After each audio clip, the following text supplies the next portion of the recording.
নমস্কাৰ। আৰম্ভ কৰিবলৈ লৈছোঁ বাহনা মহাবিদ্যালয়ৰ বিশেষ অনলাইন অনুষ্ঠান আমাৰ আলোচনা। 2020 চনৰ কোভিড মহামাৰীৰ সময়ত মহাবিদ্যালয়ে ছাত্ৰ ছাত্ৰীৰ শৈক্ষিক বৌদ্ধিক বিকাশৰ বাবে আমাৰ আলোচনা আৰম্ভ কৰিছিলে আৰু যোৱা বৰ্ষত আমি 10টা খণ্ড অনুষ্ঠিত কৰিবলৈ সক্ষম হৈছিলোঁ। 2021 চনতো আমি ছাত্ৰ ছাত্ৰীৰ এই বৌদ্ধিক বিকাশ অক্ষুণ্ণ ৰাখিবৰ বাবে আমাৰ আলোচনাৰ দ্বিতীয় সংস্কৰণ আৰম্ভ কৰিছোঁ আৰু ইতিমধ্যে আমি বিগত সপ্তাহত এটা খণ্ড অনুষ্ঠিত কৰি গৈছোঁ। আজি আমাৰ অনুষ্ঠানৰ দ্বিতীয় বৰ্ষৰ দ্বিতীয়টো খণ্ড আৰু এই খণ্ডত আমি এনে এটা বিষয় আলোচনা কৰিবলৈ আগবাঢ়িছোঁ যিটো বিষয় ছাত্ৰ ছাত্ৰীৰ বাবে অত্যন্ত আৱশ্যক বুলি আমি অনুভৱ কৰিছোঁ। আমি বিভিন্ন সময়ত ছাত্ৰ ছাত্ৰীসকলে এই বিষয়সমূহৰ ওপৰত আমাক প্ৰশ্ন কৰি অহা দেখা পাইছোঁ আৰু সেই বিষয়সমূহৰ বিষয়ে সেই কথাবোৰ ভালদৰে জানিবৰ বাবেই আজিৰ আমাৰ আলোচনাৰ দ্বিতীয়টো খণ্ড অনুষ্ঠিত কৰিছোঁ। মই এই অনুষ্ঠানটো খণ্ড পৰিচালক হিচাপে দায়িত্বত থকা আমাৰ মহাবিদ্যালয়ৰ শিক্ষা বিভাগৰ সহকাৰী অধ্যাপক অমৰজ্যোতি ভৰালী ডাঙৰীয়াক অনুষ্ঠানলৈ স্বাগতম জনাইছোঁ আৰু তেখেতক অনুষ্ঠানটো আগবঢ়াই লৈ যাবৰ বাবে অনুৰোধ জনাইছোঁ।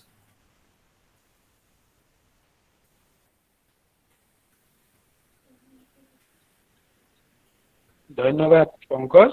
মোৰ মাতটো শুনিছেনে বাৰু? হয়, শুনা পাইছোঁ। ধন্যবাদ।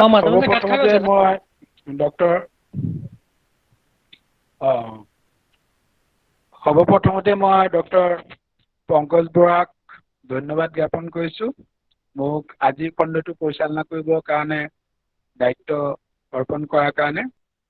আৰু আমি সকলো গৌৰৱান্বিত যে বাহানা কলেজ হয়তো এটা এই ক্ষেত্ৰত অদ্বিতীয় এখন মহাবিদ্যালয় য'ত COVID-19 যিটো মহামাৰীৰ সময়ছোৱাটো শিক্ষাৰ্থীসকলৰ মানসিক, আধ্যাত্মিক, বৌদ্ধিক আৰু অন্যান্য সৰ্বাংগীন দিশত সাংস্কৃতিক সৰ্বাংগীন দিশত বিকাশৰ কাৰণে প্ৰয়াস কৰি আহিছে।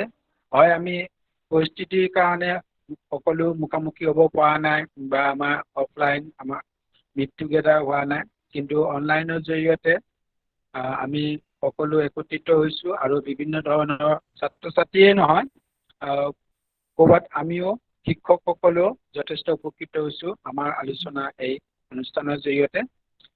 এই ক্ষেত্ৰত মুখ্য আহ্বায়কৰ দায়িত্ব গ্ৰহণ কৰি ডক্টৰ পংকজ বৰাই 2020 চনতে আমাৰ আলোচনা যি অনুষ্ঠান আৰম্ভ কৰিছিলে আৰু যোৱা বছৰত গোটেই কোভিডৰ মহামাৰী তথা লকডাউনৰ সময়ছোৱাত আমি 10টাকৈ খণ্ড এই অনুষ্ঠান আয়োজন কৰিছিলোঁ আৰু আমি প্ৰতিটো খণ্ডতে বেলেগ বেলেগ বিষয়বস্তু উপস্থাপন কৰি শিক্ষাৰ্থীসকলৰ পৰা যথেষ্ট সমাদৰ পাইছিলোঁ আৰু বিভিন্ন ক্ষেত্ৰৰ বিশেষজ্ঞ সমল ব্যক্তিসকলে এই ক্ষেত্ৰত আগভাগ লৈ তেওঁলোকৰ নিজৰ তত্ত্বগধুৰ তথা বিশ্লেষণাত্মক মন্তব্য আগবঢ়াই পেলাই বহু ছাত্ৰ ছাত্ৰীসকলক উপকৃত কৰিছে।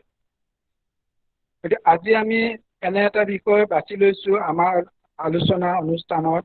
এই বিষয়টো এতিয়া উঠি অহা প্ৰজন্মৰ শিক্ষাৰ্থীসকলক যিসকলে শিক্ষকতা বৃত্তিৰ কাৰণে নিজকে প্ৰস্তুত কৰি তুলিব বিচাৰে বা নিজৰ জীৱনটো শিক্ষকতাৰ প্ৰতি যিসকলৰ প্ৰৱণতা আছে বা আগ্ৰহ আছে সেইসকলৰ কাৰণে অতিকৈ প্ৰয়োজনীয় এই অনুষ্ঠানটো।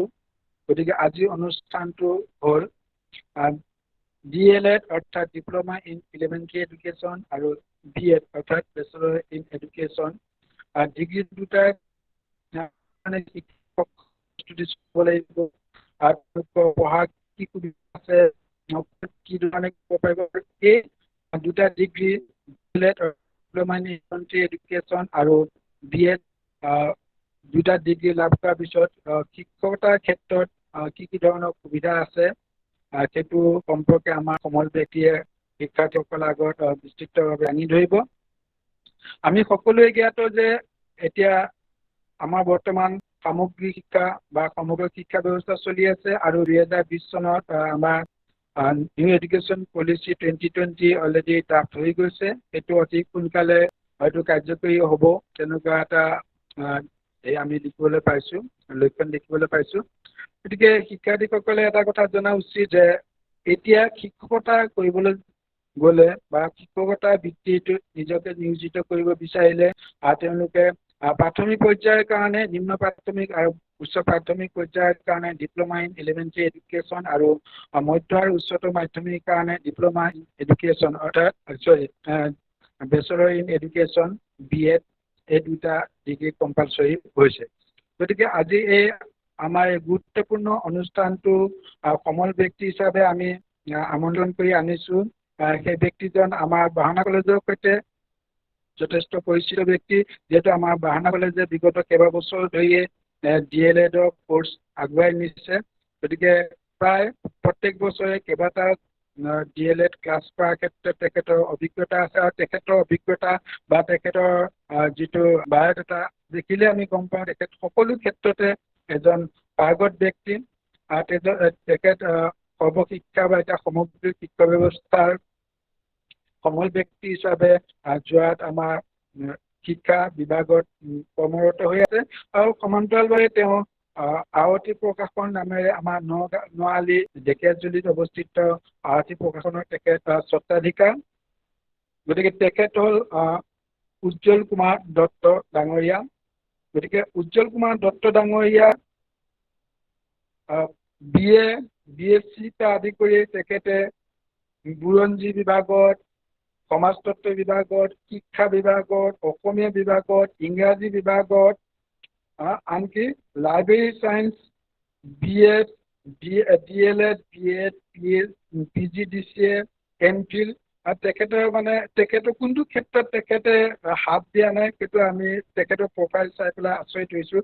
প্ৰতিটো ক্ষেত্ৰতে তেখেতৰ এটা গধুৰ এটা বিস্তৃত দখল আছে। প্ৰতিটো ক্ষেত্ৰতে তেখেত প্ৰতিটো প্ৰশ্নৰ তেওঁ উত্তৰ দিবৰ কাৰণে সক্ষম। গতিকে আজি এই অনুষ্ঠানটোলৈ মই পুনৰ এবাৰ উজ্জ্বল কুমাৰ দত্ত ডাঙৰীয়াক স্বাগতম জনাইছোঁ। আশা কৰোঁ তেখেতৰ এই তত্ত্বগধুৰ আৰু বিশ্লেষণাত্মক বক্তব্য আৰু শিক্ষাৰ্থীসকলৰ যিখিনি তেওঁলোকৰ অনুপস্থিতিটো পূৰণ কৰিব পৰা বিভিন্ন প্ৰশ্নৰ উত্তৰ দি পেলাই তেওঁলোকৰ যিখিনি প্ৰতিভা আছে সেইখিনি বিকশিত হৈ তোলাত তেওঁ সহায় কৰে, আৰু বিভিন্ন কি পদ্ধতিৰে কেনেধৰণে BEd বা DLEDৰ কাৰণে শিক্ষাৰ্থীসকলে প্ৰস্তুত কৰি হ'ব পাৰে, নিজকে প্ৰস্তুত কৰি তুলিব পাৰে, আৰু তাৰ জৰিয়তে কেনেকুৱা কৰ্চ আছে, ডিষ্টেঞ্চ মোডত কি আছে, নৰ্মেল যিখিনি ফৰ্মেল মোডত কি আছে, সকলো বিষয়ে বিস্তৃতভাৱে ডক্টৰ শিক্ষাৰ্থীসকলে দাঙি ধৰিব। আৰু লগতে মই সকলো শিক্ষাৰ্থীসকলক লগতে আমাৰ এই অনুষ্ঠানলৈ স্বাগতম জনাইছোঁ। তোমালোকে সকলোৱে মনোযোগে এই কথাখিনি আমাৰ সন্মানীয় সমল ব্যক্তিৰ কথাখিনি মন দি শুনি যাবা, আৰু তোমালোকে কিবা প্ৰশ্ন থাকিলে তোমালোকৰ এইটোতে চাট বক্সতে প্ৰশ্নখিনি তোমালোকে লিখি গৈ থাকিবা। মাজতে তোমালোকে নিজকে আনমিউট কৰি পেলাই প্ৰশ্ন সুধিব নালাগে, তোমালোকে চাট বক্সত নিজৰ প্ৰশ্নখিনি লিখি গৈ থাকিবা। আমি সেই প্ৰশ্নৰ আধাৰত তোমালোকৰ প্ৰতিটো কিবা সুবিধা থাকিলে সেইখিনি দূৰ কৰিবলৈ প্ৰয়াস কৰিম। আৰু যেতিয়া সমল ব্যক্তিৰ বক্তৃতাৰ অন্তত কোনোবাই ভাৰ্বেলি যদি প্ৰশ্ন সুধিব বিচাৰে তেওঁলোকৰ কাৰণে আমাৰ অনুষ্ঠানত অলপ সময় ধাৰ্য কৰা হ'ব। গতিকে আৰু বেছি সময় নলওঁ, আমাৰ যিটো সমল ব্যক্তি আহি পেলাই আমাৰ অনলাইনত উপস্থিত হৈ আছে, মই ব্যক্তি কুমাৰ দত্ত ডাঙৰীয়াক এই অনুষ্ঠানটো আগুৱাই নিবৰ কাৰণে আহ্বান জনাইছোঁ, আৰু সকলো এই অনুষ্ঠানত লোৱাৰ কাৰণে ধন্যবাদ জ্ঞাপন কৰিছোঁ। ধন্যবাদ। দত্তদা, উজ্জ্বল দা। কওক মহালিজা। আছোঁ মই, কওক। আপোনাক আপুনি আলোচনাটো আগুৱাই নিয়ক। হ'ব বাৰু। সন্মানীয় বাহানা মহাবিদ্যালয়ৰ শিক্ষাগুৰুসকলৰ পৰিয়ালবৰ্গ তথা মহাবিদ্যালয়ৰ সন্মানীয় প্ৰবক্তা ডক্টৰ পংকজ বৰাদেৱ, আৰু উক্ত মহাবিদ্যালয়ৰ সন্মানীয় প্ৰবক্তা শ্ৰী জন্মজ্যোতি ভৱানীদেৱ, আৰু অতি মৰমৰ তথা আদৰৰ মোৰ শিক্ষাৰ্থীসকল। যদিও তোমালোক মোৰ শিক্ষাৰ্থী নহয়, এই সময়কণৰ কাৰণে তোমালোক শিক্ষাৰ্থী নিচিনাই হৈছা। এইকাৰণে যে মই তোমালোকক মোৰ ন্যূনতম জ্ঞানেদি যিকণ পাৰোঁ তোমালোকক সহায় কৰিবলৈ যত্ন কৰিম দুটা বিশেষ ধৰণৰ বিষয়ৰ ওপৰত। এই বিষয় দুটা আচলতে তোমাক গম পাইছাই যে এককভাৱে বিষয়টো দিয়া হৈছে BEd আৰু DLED। তাৰ প্ৰথমে মই এই DLEDটো সন্মুখলৈ আনি তাৰপিছত মই BEdৰ কথাখিনি তোমালোকক ক'ম, আৰু এই কথাখিনি কোৱাৰ আগতে মই এটা সৰু আভাস দিবলৈ বিচাৰিছোঁ। আমাৰ সন্মানীয় ছাৰে বৰ ধুনীয়াকৈ যুক্তিপূৰ্ণভাৱে কথাখিনি উপস্থাপন কৰিছে। মই তাৰ ওপৰত অকণমান আলোকপাত কৰিম। প্ৰথম কথা হ'ল কি, যে শিক্ষা এটা শব্দ, যিটো শব্দ ইংৰাজীত এডুকেশ্যন বুলি কোৱা হয়। মই তোমালোকৰ প্ৰতিটো কথা পৰাপক্ষত অসমীয়া ভাষাতে ক'বলৈ যত্ন কৰিম। দুই এটা যদি শব্দৰ মাজত ইংৰাজী সোমায়ো, সেইখিনিও তোমালোকে সৰল ভাষাত নিজৰ মনে অসমীয়ালৈ আনি ল'বা। শিক্ষা আমাৰ যিকোনো প্ৰকাৰে আহিব পৰা বিভিন্ন অভিজ্ঞতাসমূহ আমি যেতিয়া গোটাওঁ, সেইকাৰণে তাক আমাৰ নিৰবিচ্ছিন্ন প্ৰক্ৰিয়া বুলি কোৱা হয়। এতিয়া আকৌ সেই শিক্ষাটোকে অকণমান নতুনত্ব দি শিক্ষা এটা ব্যৱস্থাপনা আৰু শিক্ষা বৈষয়িক প্ৰক্ৰিয়াৰ লগত তুলনা কৰিবলৈ হৈছে। ইংৰাজীত ক'লেও তোমাকে গম পাবা যে education is for management, education is for adjustment. সংলগ্নকৰণ আৰু সংযোগীকৰণ, এই দুইটা শব্দ আমি এইকাৰণে আনিব লাগিব যে শিক্ষা শব্দটো যেতিয়া আমালৈ আহে, তেতিয়া আমি সেইখিনি সম্পূৰ্ণভাৱে সংলগ্ন কৰিব লাগিব ক'ৰবাত। মগজুলৈ আমি কথাখিনি গোটাই ল'ম, সেইখিনি জ্ঞান ৰূপে ল'ম, লৈ পেলাই আমি মগজত সেইখিনি সংযোগ আৰু সংলগ্ন কৰিলোঁ। তাৰ পৰা সময় অনুসৰি সেইখিনি আকৌ আমি পুনৰ সংযোগ আৰু সংলগ্ন কৰিব লাগিব বেলেগ বেলেগ ক্ষেত্ৰবিলাকত। সেই ক্ষেত্ৰৰ মাজতে আকৌ সেইকাৰণে তোমালোকৰ ইয়ালৈ আহি পৰিছে DLED আৰু BEd। যিসকল ছাত্ৰ ছাত্ৰী এতিয়া স্নাতক পৰ্যায়ত আছা, স্নাতক পৰ্যায়ৰ শেষ পৰ্যায়ত আছা, বা তোমালোকৰ 2 বছৰ হৈ গৈছে স্নাতক পৰ্যায়ত, শেষ বৰ্ষতো যিসকল আছা, আৰু উচ্চতৰ মাধ্যমিক পাৰ হৈ যিসকল প্ৰথম বৰ্ষতো আছা, সকলোৱে কিন্তু সেই জ্ঞানখিনি প্ৰায় সমান নিচিনাই হ'ব। DLED শব্দটো বা DLEDৰ ইংৰাজী যি ধৰণে তোমালোকক কোৱা হৈছে, এইটো আচলতে প্ৰাথমিক শিক্ষা ব্যৱস্থাৰ ক্ষেত্ৰত আহিব লগা এটা ডিপ্ল'মা পাঠ্যক্ৰম। ইয়াৰ কাৰণে অকণমান আমি আগলৈ ঘূৰি যাব লাগিব। আমি ঘূৰি যাম 1967 চনৰ সময়টোলৈ। সেই সময়টোত আমাৰ গান্ধীজীৰ নীতি আৰু আদৰ্শ কিছুমান শিক্ষা ক্ষেত্ৰত ব্যৱহাৰ কৰা হৈছিল। আমাৰ ভাৰতবৰ্ষখন যেতিয়া ব্ৰিটিছৰ অধীনত আছিল, ইংৰাজসকলৰ অধীনত থকাৰ ঠিক সমসাময়িক অৱস্থাৰ পৰা ভাষাৰ সংযোগকৰণ আৰু ভাষাসমূহৰ মিশ্ৰণ ঘটি ইংৰাজীৰ প্ৰভাৱ আমাৰ ভাষাৰ ওপৰত পৰাৰ পিছত শিক্ষাৰ লগতো ভাষাৰ যোগেদি বিভিন্ন জ্ঞানৰ সংমিশ্ৰণৰ সংযোজন হৈ গুচি গ'ল। হোৱাৰ পিছত গান্ধীজীৰ বহুখিনি শৈক্ষিক নীতি আৰু গান্ধীজীৰ নিৰবিচ্ছিন্ন বহুখিনি নীতি শিক্ষা ক্ষেত্ৰত ব্যৱহাৰ হৈ 1967 চনৰ পৰা শিক্ষকসকলৰ কাৰণে আৰু শিক্ষক হ'বলৈ বিচৰা ব্যক্তিসকলৰ কাৰণে বা সামাজিক ক্ষেত্ৰত নিজে শিক্ষকতা কৰি এক দায়বদ্ধ ব্যক্তি হিচাপে প্ৰস্তুত কৰাৰ কাৰণে পাঠ্যক্ৰমৰ অৱতাৰণা কৰা হ'ল। সেইটো প্ৰথম পৰ্যায়ত আছিল 2 বছৰীয়া, এবছৰীয়া আৰু 3 বছৰীয়া। 3 বছৰীয়াটো আছিলে, সেইটো কোৱা আছিলে নৰ্মাল থাৰ্ড ইয়েৰ। তাৰপিছত 2 বছৰীয়া এটা আহিছিলে, সেইটো ছিনিয়ৰ বেছিক ট্ৰেইনিং আৰু জুনিয়ৰ বেছিক ট্ৰেইনিং বুলি কোৱা আছিলে। ছিনিয়ৰ বেছিক ট্ৰেইনিং আৰু জুনিয়ৰ বেছিক ট্ৰেইনিং, সেই এবছৰীয়া, 2 বছৰীয়া, 3 বছৰীয়া গোটেই বস্তুবিলাক আকৌ সেই DLEDৰ নিচিনা বস্তুৱে আছিল। থকাৰ কাৰণে 1985 চনৰ পিছৰ পৰা ইয়াৰ নামাকৰণবোৰ বেলেগ হৈ গুচি গ'ল। এই junior basic training, senior basic training আৰু নৰ্মাল থাৰ্ড ইয়েৰ, 3 বছৰীয়া, এই গোটেই বস্তুবিলাক সংযোগ আৰু সংলগ্ন কৰি 1985 চনৰ ঠিক পিছৰ পৰাই শিক্ষাৰ নতুন ধাৰা যেতিয়া প্ৰচলন হ'ল, ইংৰাজীত কোৱা হয় education and it's new trend, শিক্ষা আৰু ইয়াৰ নতুন ধাৰা। নতুন ধাৰা অহাৰ লগে লগে এই জুনিয়ৰ বেছিক ট্ৰেইনিং আৰু ছিনিয়ৰ বেছিক ট্ৰেইনিং আৰু 3 বছৰীয়া নৰ্মালৰ সেই পাঠ্যক্ৰমসমূহ এবছৰীয়া আৰু 2 বছৰীয়া কৰা হৈ গ'ল। হোৱাৰ কাৰণে সেই দুভাগে আমাৰ সমাজৰ ব্যক্তিসকলে এই প্ৰশিক্ষণবিলাক ল'ব পৰা হ'ল। প্ৰাথমিক শিক্ষাৰ ক্ষেত্ৰত আকৌ দেই, প্ৰাথমিক শিক্ষা মানে তোমাকে গম পোৱাই যে একেবাৰে সৰু পৰ্যায়ৰ পৰা অংগনবাড়ী পৰ্যায়ৰ ঠিক পিছৰ পৰাই একেবাৰে 8মান শ্ৰেণীলৈকে, ক্লাছ 8লৈকে, সেইটো প্ৰাথমিক শিক্ষা বুলি আমাক কোৱা হয়। এতিয়াও সেইটো কোৱা হয়। এই প্ৰাথমিক শিক্ষাত আকৌ 2টা ভাগ আছে, এটা হ'ল উচ্চ প্ৰাথমিক আৰু এটা হ'ল নিম্ন প্ৰাথমিক। নিম্ন প্ৰাথমিক বুলি কয় 5ম শ্ৰেণীলৈকে, আৰু 6ষ্ঠ, 7ম, 8ম এই 3টা শ্ৰেণীক কোৱা হয় উচ্চ প্ৰাথমিক। এই শ্ৰেণীসমূহৰ যিসকল ছাত্ৰ ছাত্ৰী বা শিক্ষাৰ্থী, তেওঁলোকক যিসকল শিক্ষাগুৰুৱে শিক্ষাদান কৰিব, শিক্ষাদান কৰাৰ কাৰণে যিখিনি কৌশল তেওঁলোকে অৱলম্বন কৰিব লাগিব, যিখিনি পৰিক্ৰমা তেওঁলোকে ছাত্ৰ ছাত্ৰীৰ মাজলৈ নিব লাগিব, যিখিনি শিক্ষাৰ ক্ষেত্ৰত ৰণকৌশল প্ৰস্তুত কৰিব লাগিব, এই সকলোবিলাক গোটাবৰ কাৰণে এই জুনিয়ৰ বেছিক ট্ৰেইনিং আৰু ছিনিয়ৰ বেছিক ট্ৰেইনিং বুলি 2টা দিশ DLEDৰ নিচিনাকৈ তেতিয়া থাকি গ'ল 1999 চনমানলৈকে। 1999 চনত তেতিয়া কি কৰিলে আকৌ আমাৰ চৰকাৰৰ নীতি অনুসৰি 3টা ইংৰাজী আখৰ আকৌ আহিল। সেইকাৰণে ইংৰাজী আখৰ যদিও তোমালোকক দিছোঁ, মই পিছত আকৌ তোমালোকে ভাঙিও দিম লাগিলে যি বুজি নোপোৱা।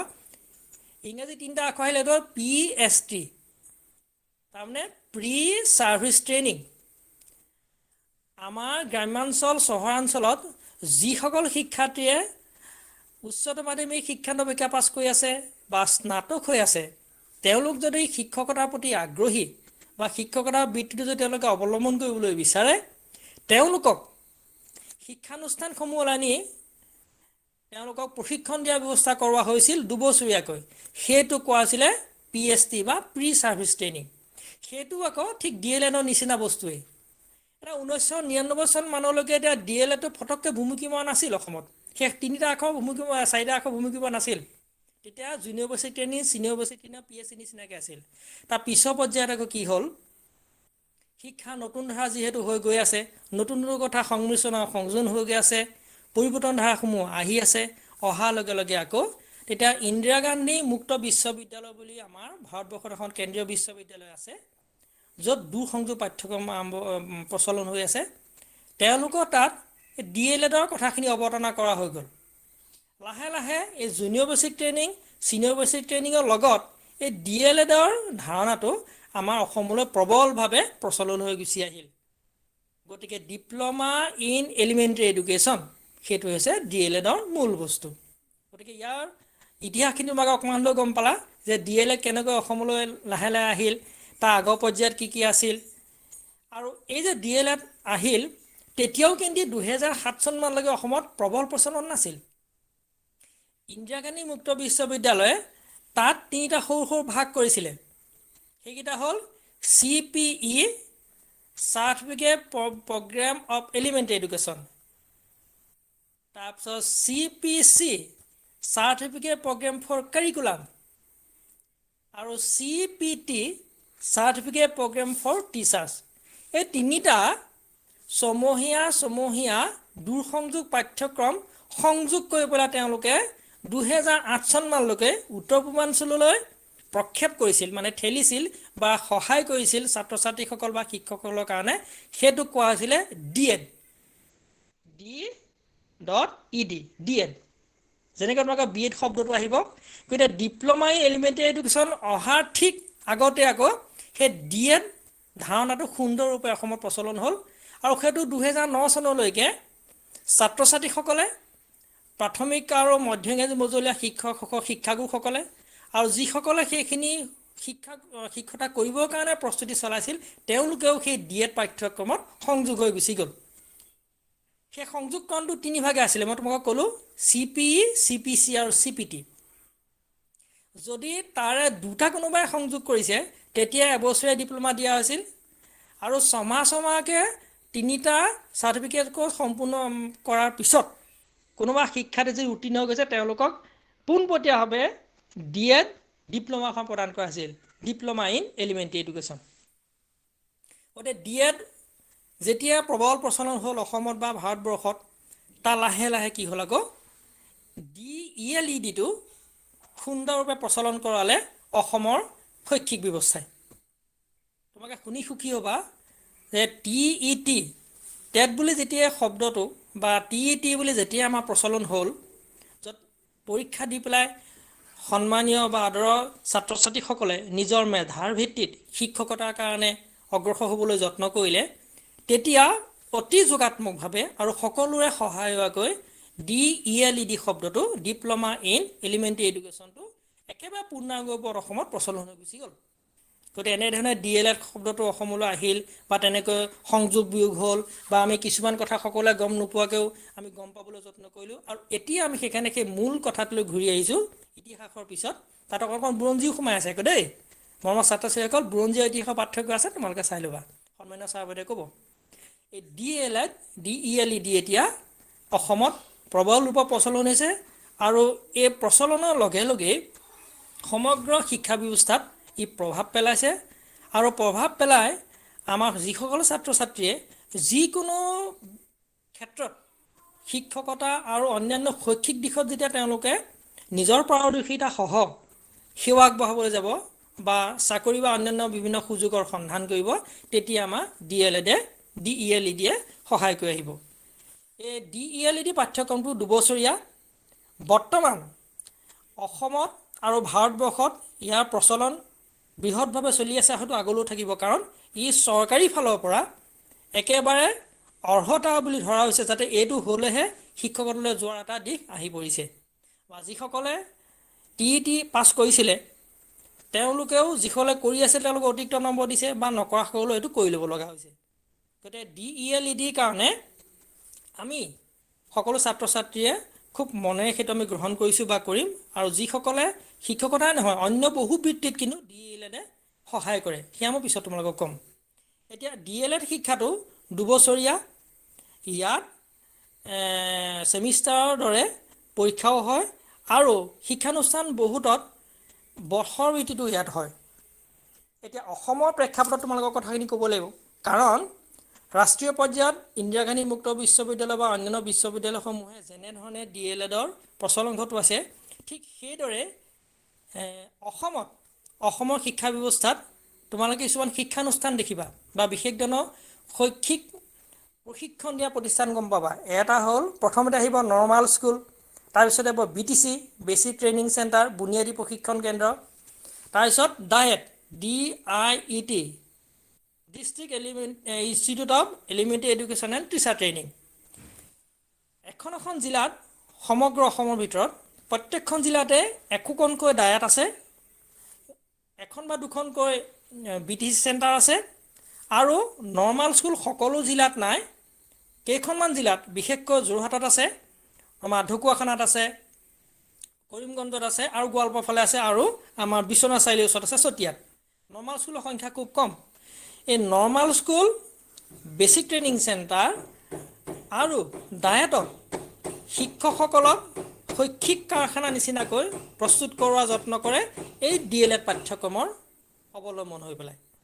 এয়া তোমালোকৰ মনলৈ নিশ্চয় আহিছে, আমি এই যে শব্দটো কৈ আছোঁ DELED, ইয়ালৈ কেনেকৈ আমি সোমাব পাৰিম বা কেনেকৈ আমি ইয়াক গ্ৰহণ কৰিব পাৰিম, আৰু গ্ৰহণ কৰা বা সোমোৱা ঠিক আগত পিছত আমি ক'ম তোমালোকক ইয়াৰ উপকাৰিতাখিনি। মাজে মাজে মই তোমাক কৈ আছোঁ যে এইখিনি অকল শৈক্ষিক ক্ষেত্ৰৰ DELEDটো লোৱাৰ লগত শিক্ষকতাৰ লগতে কিন্তু অন্য বহুখিনি তোমালোকৰ বৃত্তিগত দিশ ইয়াৰ লগত আহি পৰে, য'ত তোমালোকৰ জুনিয়ৰ একাডেমিক অফিচাৰ আহিব, ছিনিয়ৰ একাডেমিক অফিচাৰ বুলি আহিব, তাৰপিছত টিচিং এডুকেটৰ বুলি আহিব, টিচিং এডভাইজাৰ, বিভিন্ন পদবী তোমালোকলৈ আহিব। এতিয়া ইয়াতে মই সৰু কথা এটা সংযোগ কৰিব লাগিব, সেইটো হ'ল কি যে নৰ্মাল স্কুল সম্পৰ্ক তোমালোকে এটা কথা ক'ব লাগিব, কাৰণ নৰ্মাল স্কুল শব্দটো বহুত পুৰণি, একেবাৰে ইংৰাজৰ দিনৰ বস্তু। আমাৰ যোৰহাটৰ যিখন নৰ্মাল স্কুল 100 বৰ্ষ পাৰ হৈ গুচি গ'ল। এতিয়া ডায়েট বা BTC বিলাক খুব কম আছে, নৰ্মাল স্কুল আছিল। নৰ্মাল হোৱাৰ পিছতহে আকৌ BTC বিলাক আহিছিল। এই নৰ্মালৰ BTCত এবছৰীয়া আৰু 2 বছৰীয়া জুনিয়ৰ বেচিক ট্ৰেইনিং আৰু ছিনিয়ৰ বেচিক ট্ৰেইনিং বুলি কোৱা হৈছিল। তোমালোকৰ মনত নিশ্চয় আকৌ খুদনি উঠিছে যে জুনিয়ৰ বেচিক ট্ৰেইনিংটো কি, ছিনিয়ৰ বেচিক ট্ৰেইনিংটো কি। জুনিয়ৰ বেচিক ট্ৰেইনিংটো হ'ল যে এবছৰত যিসকল শিক্ষাগুৰুৱে বা যিসকল শিক্ষকতা হ'বলৈ মন কৰিছে তেওঁলোকে এবছৰৰ প্ৰশিক্ষণটো লৈ জুনিয়ৰ বেচিক ট্ৰেইনিং হিচাপে তেওঁলোকে প্ৰাথমিক বিদ্যালয়ত প্ৰাথমিক পৰ্যায়ত সেৱা আগবঢ়াব পাৰে, শিক্ষকতা কৰিব পাৰে 5ম শ্ৰেণীলৈকে।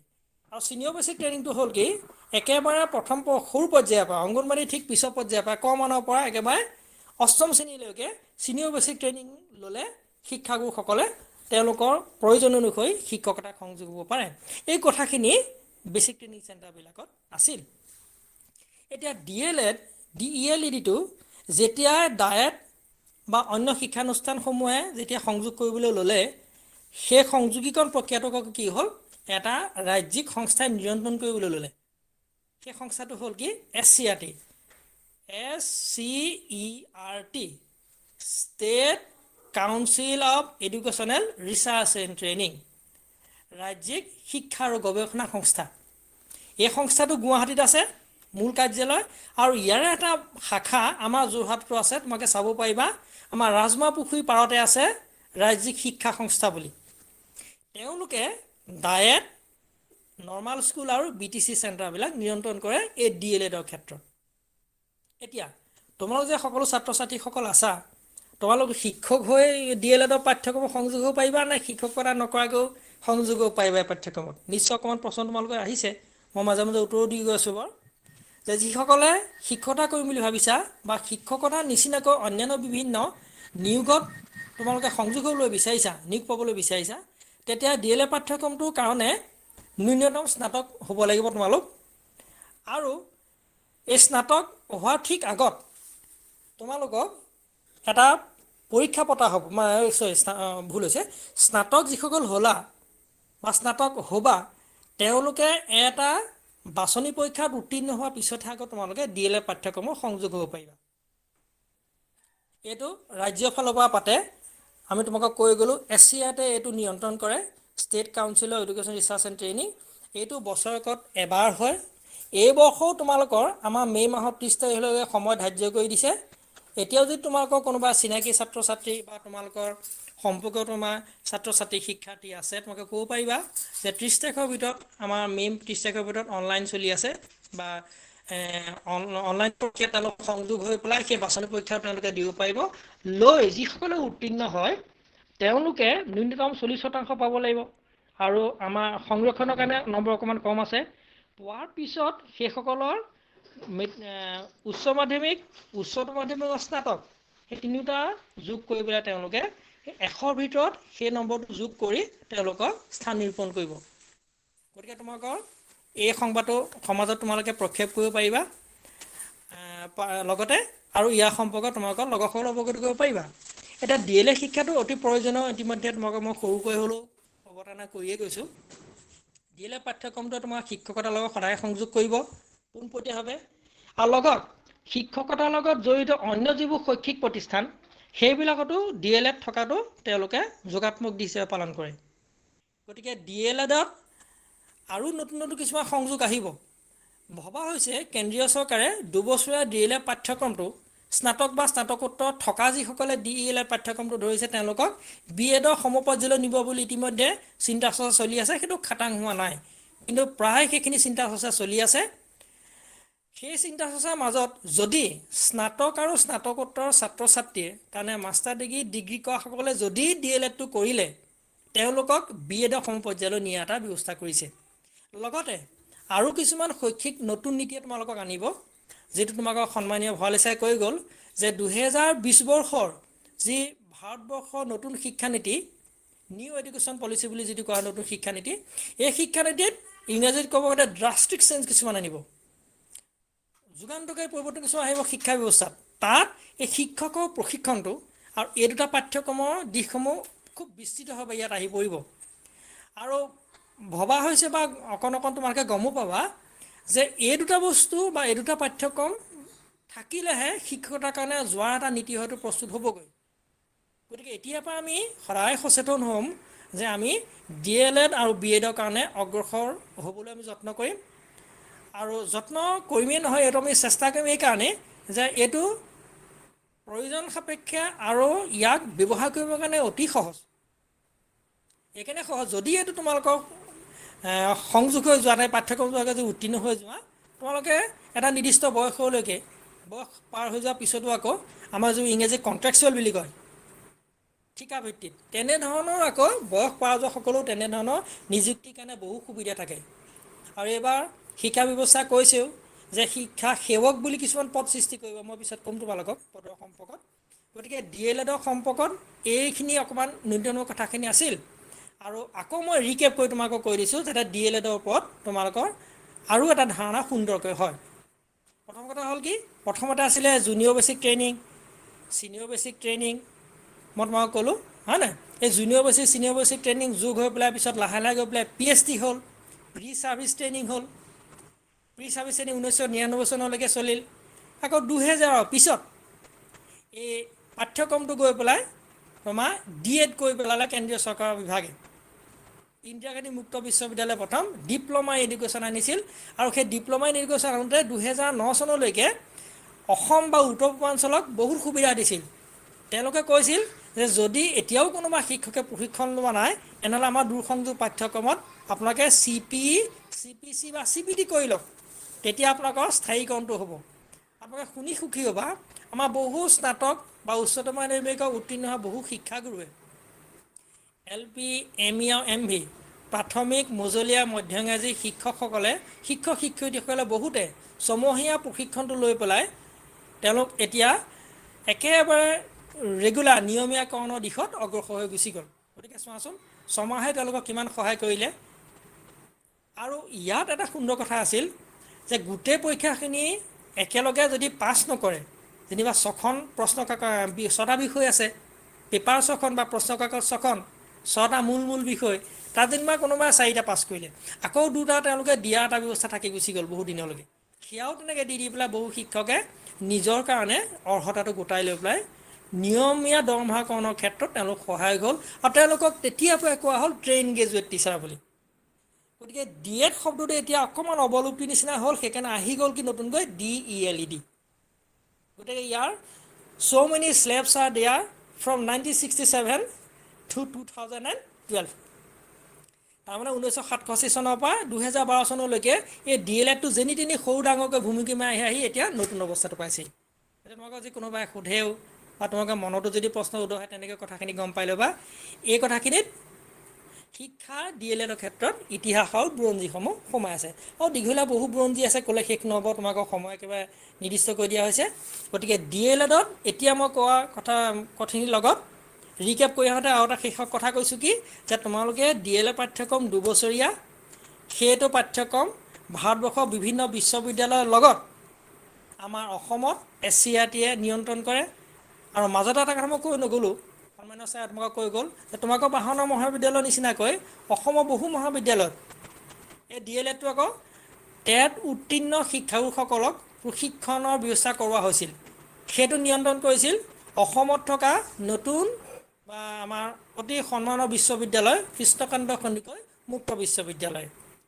তেওঁলোকে আকৌ তাত যিসকল ছাত্ৰ ছাত্ৰী শিক্ষকতাৰ কাৰণে TET ইলিজিবিলিটি টেষ্ট উত্তীৰ্ণ হৈ শিক্ষকতাৰ কাৰণে আহিল, তেওঁলোকক প্ৰশিক্ষণৰ ব্যৱস্থাটো কৰালে। আৰু তাত কোৱা হ'ল, সেইটোক কোৱা হ'ল ইন ছাৰ্ভিচ ট্ৰেইনিং, ইংৰাজীত কোৱা হয়। তাৰমানে অংশকালীন প্ৰশিক্ষণ। অংশকালীন মানে কি বুজি পাইছানে? যে শিক্ষকতাত তেওঁলোক অংশগ্ৰহণ কৰিলে, অংশগ্ৰহণ কৰি তেওঁলোকে একেবাৰে বাধ্যতামূলকভাৱে আকৌ সেই DLEDটো কৰিব লগা হ'ল। তেতিয়া কৃষ্ণকান্ত সন্দিকৈ মুক্ত বিশ্ববিদ্যালয়ে সেই পাঠ্যক্ৰমত চলালে, লগত SCERTও চলালে। তাৰমানে কৃষ্ণকান্ত সন্দিকৈ মুক্ত বিশ্ববিদ্যালয় SCERT সহযোগত গোটেই পাঠ্যক্ৰমৰ দিশসমূহ বিভিন্ন শিক্ষানুষ্ঠানসমূহলৈ লৈ গ'ল। গতিকে ডায়েটত প্ৰশিক্ষণসমূহ হ'ল, BTC চেণ্টাৰত প্ৰশিক্ষণসমূহ হ'ল, নৰ্মাল চেণ্টাৰত প্ৰশিক্ষণসমূহ হ'ল, আৰু বহু কলেজত, অসমৰ বহু কলেজত এই প্ৰশিক্ষণটো হ'ল। আমাৰ যোৰহাট জিলাত বাহনা মহাবিদ্যালয় আৰু চিনেমা মহাবিদ্যালয়ত সেইখিনি প্ৰশিক্ষণসমূহ হ'ল, আৰু অন্য মহাবিদ্যালয়সমূহতো হ'ল।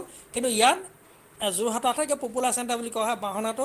তোমালোকৰ সকলোৱে সেইটো কাৰণে খুব ভাল পায়, শিক্ষকসকলেও ভাল পায় যে কেন্দ্ৰটোৰ বহুখিনি কথা সুন্দৰ প্ৰৱৰ্তন হ'ল। গতিকে এতিয়া যিসকল ছাত্ৰ ছাত্ৰীয়ে এই DLEDৰ কাৰণে অগ্ৰসৰ হৈছে বা হ'বা, তেওঁলোকে এটা ইলিজিবিলিটি টেষ্ট বা ইয়াৰ বাছনি পৰীক্ষা এটাত তোমালোক উত্তীৰ্ণ হ'ব লাগিব। সেইটো SCERTয়ে পাতিব। তাৰ কাৰণে অনলাইন তোমালোকে ফৰ্ম ফিল আপ কৰিবা। তোমালোক স্নাতক হ'ব লাগিব বা স্নাতক শেষ পৰ্যায়ত হ'ব লাগিব। তোমালোকৰ পৰীক্ষা শেষ পৰ্যায়ত হ'ব।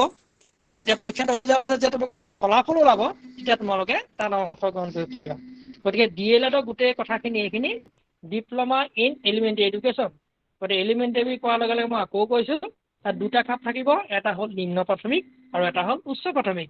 নিম্ন প্ৰাথমিক হ'ল কি 5ম শ্ৰেণীলৈকে, আৰু উচ্চ প্ৰাথমিক হ'ল 8ম শ্ৰেণীলৈকে। এই 2টাই কিন্তু এই DLEDটোৱে তোমালোকক সহায় কৰিব। আকৌ সহায় কৰিব যদি যিসকল স্নাতক বা স্নাতকোত্তৰ হৈ পেলাই DLED কৰিলে অংশকালীনভাৱে শিক্ষকতা কৰি, তেওঁলোকক BEDৰ ইকুইভেলেণ্টকে মানে সমপৰ্যায় কৰি ধৰা এটা ব্যৱস্থা কৰা হৈছে। গতিকে মই আশা কৰিছোঁ এই সংক্ষেপ বৰ্ণনাখিনিৰ পৰা তোমালোক অকণমান উপকৃত হ'বা। আৰু হৈ এতিয়া মই আকৌ অন্য এটা পৰ্যায়লৈ গুচি গৈছোঁ। তোমালোকে 2টা প্ৰশ্ন সুধিবা নেকি বাৰু? মই এইটো মই সন্মানীয় ছাৰলৈ কৈছোঁ, ছাৰে কওক 2টা প্ৰশ্ন সুধিবা নেকি, নে শেষত সুধিব ছাৰ? প্ৰশ্নবোৰ শেষলৈ থৈ দিলে ভাল হ'ব চাগে একেলগে। লগতে ছাত্ৰ ছাত্ৰীসকলক মই আকৌ এবাৰ অনুৰোধ জনাইছোঁ, তোমালোকক কিবা সুবিধা থাকিলে লগালগ তোমালোকৰ চাট বক্সত কুৱেশ্যনবিলাক দি যাবা। আমি চাট বক্স চেক কৰি আছোঁ, কিন্তু এতিয়ালৈকে প্ৰশ্ন অহা নাই। তোমালোকে কিবা প্ৰচিডিঅ'ৰ বা কেনেকৈ প্ৰিপেৰেশ্যন হ'ব লাগে সেই সম্পৰ্কেও যদি কিবা আমাৰ অসমৰ ব্যক্তিৰ পৰা যদি জানিব বিচৰা, তেতিয়াহ'লে তোমালোকে চাট বক্সত কুৱেশ্যনখিনি দি দিবা। ধন্যবাদ। হ'ব ডক্টৰ ডাঙৰীয়া, হ'ব। আপুনি চলাই যাওক। ধন্যবাদ। এতিয়া মই প্ৰস্তুতি মই আকৌ লাগিলে আকৌ তোমাক দুইটা মিলাই পেলাই ক'ম। এতিয়া মই অন্য এটা ভাগলৈ গৈছোঁ, অকণমান উপখাপ উচ্চ খাপ বুলি কোৱা, সেইটো হ'ল BEd, বেচেলৰ অফ এডুকেশ্যন বুলি কোৱা হয়, যে শিক্ষাৰ ক্ষেত্ৰত স্নাতক। এতিয়া আমি সকলোৱে গম পাওঁ BA, BSc আৰু BCom আমি সৰ্বসাধাৰণকৈ আমাৰ তিনিটা ভাগ আমি দেখি থাকোঁ। তেনে bachelor of arts, bachelor of science আৰু বেচেলৰ অফ কমাৰ্চ, কলা বিজ্ঞান আৰু বাণিজ্য স্নাতক বুলি কোৱা হয়। এতিয়া কলা বিজ্ঞান আৰু বাণিজ্য স্নাতক বুলি কোৱাৰ লগে লগে কি হয়, আমি গম পাওঁ যে কলা শাখাত তেওঁ কেইটামান বিষয় নিজস্বভাৱে বাছনি কৰি লৈ পেলাই তেওঁ স্নাতক পৰ্যায়লৈ উত্তীৰ্ণ হ'ল। বাণিজ্য বিভাগৰ কিছুমান বিষয় লৈ পেলাই উত্তীৰ্ণ হ'ল, বা বিজ্ঞান বিষয়ৰ কিছুমান বিষয় লৈ পেলাই তেওঁ উত্তীৰ্ণ হ'ল। গতিকে বিজ্ঞানৰ স্নাতক, কলা স্নাতক আৰু বাণিজ্য স্নাতক বুলি কওঁ। এতিয়া BEdটো বেচেলৰ অফ এডুকেশ্যন বা শিক্ষাৰ স্নাতক। এইটো একে নে বেলেগ হ'ব? তোমালোকৰ মনত নিশ্চয় আহি পৰিছে কথাটো। এতিয়া মই প্ৰথমতে ইয়াৰ এটা সৰু অকণমান ইতিহাসখন কৰি লওঁ। প্ৰথম কথা হ'ল কি, BEd বেচেলৰ অফ এডুকেশ্যনটো ঠিক 1985 চনৰ পিছৰ পৰাহে নামাকৰণটো এইটো আহিল। কিন্তু সদায় মনত ৰাখিবা 1987 ঠিক আগলৈকে বহুতে 87, 85, 86 তিনিটা চনৰ কথাই আচল অৱতাৰ নহয়। কিন্তু আমি সৰ্বসাধাৰণতে লক্ষ্য কৰোঁ ঠিক 1985 চনৰ পিছৰ পৰা BEd শব্দটো আগত আছিলে কিন্তু BT, বেচেলৰ অফ টিচিং। মন কৰিবা কিমান পৰিৱৰ্তনৰ চোৱাচোন কথাবিলাক। তেতিয়া আকৌ আছিলে BT বুলি। BT বুলি কোৱা হৈছিলে কাৰণ এটাই যে পেচা বা একেবাৰে পূৰ্ণাংগ নীতিগতভাৱে যে যিসকল ব্যক্তি শিক্ষকতা কৰি আছে বা যিসকলে সম্পূৰ্ণভাৱে শিক্ষকতা কৰিবলৈ যাব উচ্চ প্ৰাথমিকৰ উচ্চ প্ৰাথমিক পৰ্যায়ত, তাৰমানে অষ্টম শ্ৰেণীলৈকে খাপটো আৰু নৱম দশম শ্ৰেণীলৈকে খাপটোত, তাৰমানে আমি যিসকল হাইস্কুল বুলি কৈছিলোঁ সেই বস্তুখিনি কিন্তু একেবাৰে প্ৰথম পৰ্যায়ত 2007 চনৰ আগলৈকে কিন্তু দুটা ভাগে আছিলে। আগৰ এটা আছিলে ক শ্ৰেণীৰ পৰা প্ৰথম শ্ৰেণীলৈ পঞ্চম শ্ৰেণীলৈকে, আৰু এটা আছিলে তোমাৰ চতুৰ্থ শ্ৰেণীলৈকে, ইটো আছিলে পঞ্চমৰ পৰা দশম শ্ৰেণীলৈকে।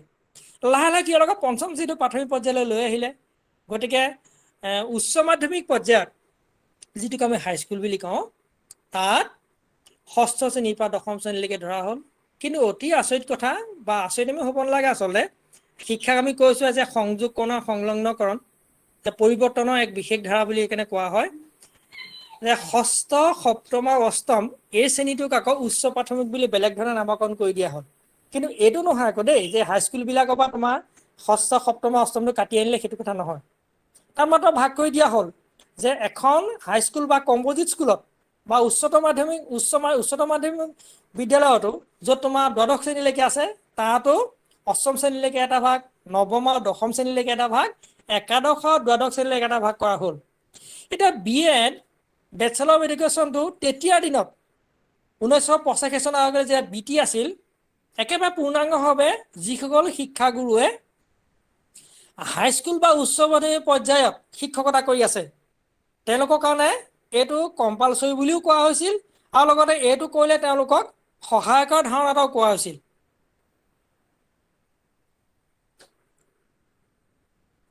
শুনিছেনে বাৰু? হয়, শুনি আছোঁ, কৈ যাওক। শুনি আছে নহয়? তেতিয়া কি হ'ল, যেতিয়াই BTটো নাইকিয়া হৈ গুচি গ'ল, তাৰপিছৰ পৰা BEdৰ কথা আহিল, অহাৰ লগে লগে শৈক্ষিক দিশত বহুখিনি নতুনতা আহি পৰিল। তাৰমানে বেচেলৰ অফ টিচিঙৰ যেতিয়া BT হৈ আছিল, তেতিয়া পাঠ্যক্ৰমৰ লগত বহুখিনি কথা সংযোগিতা সংলগ্নটো বেলেগ ধৰণে আছিল। কাৰণ শিক্ষকসকল বিদ্যালয়ৰ পৰা নীতিগতভাৱে যাব লাগিব আৰু প্ৰশিক্ষণ ল'বগৈ লাগিব। আৰু যিসকলে বিদ্যালয়ৰ পৰা নাই বা শিক্ষকতা কৰিবলৈ বিচাৰিছে তেওঁলোকেও BTটো পঢ়িব পাৰিব। ইয়াৰ পিছত কি হ'ল, আকৌ যেতিয়াই BEd আহিলে তেতিয়া কিন্তু নীতিৰ পৰিৱৰ্তন, শৈক্ষিক নীতিবিলাক পৰিৱৰ্তন হৈ আহি পেলাই প্ৰথম পৰ্যায়ত যদিও এবছৰীয়া আছিল, এতিয়া আকৌ সেই BEdটো দুবছৰীয়া হৈ গুচি গ'ল। এতিয়া BEd শিক্ষাই আগৰ পৰা BT শিক্ষাটো পৰিৱৰ্তন বা পৃথকীকৰণ বুলি নহয়, মাত্ৰ পুৰণি বিটিটো নামাকৰণটো নতুনকৈ গুচি গ'ল শিক্ষাৰ নতুন ধাৰা হিচাপে। মই আকৌ কৈছোঁ, এডুকেশ্যন ইজ নিউ ট্ৰেণ্ড বুলি কয়, শিক্ষাৰ ইয়াৰ নতুন ধাৰা। নতুন ধাৰাবিলাক সদায় সংযোগ আৰু সংলগ্ন হৈ গৈ আছে। হোৱাৰ কাৰণেই বিটি পিছত যেতিয়া বি এড আহিল, এই বি এডটো আমাৰ মই অসমৰ পটভূমিৰে কৈছোঁ তোমালোকক বিশ্ববিদ্যালয়সমূহে নিয়ন্ত্ৰণ কৰে। যেনে আমাৰ যোৰহাটত এখন মহাবিদ্যালয় আছে, যে স্নাতকোত্তৰ প্ৰশিক্ষণ মহাবিদ্যালয়, যাক আমি বি টি কলেজ বুলি কওঁ, আমাৰ যোৰহাটত আছে।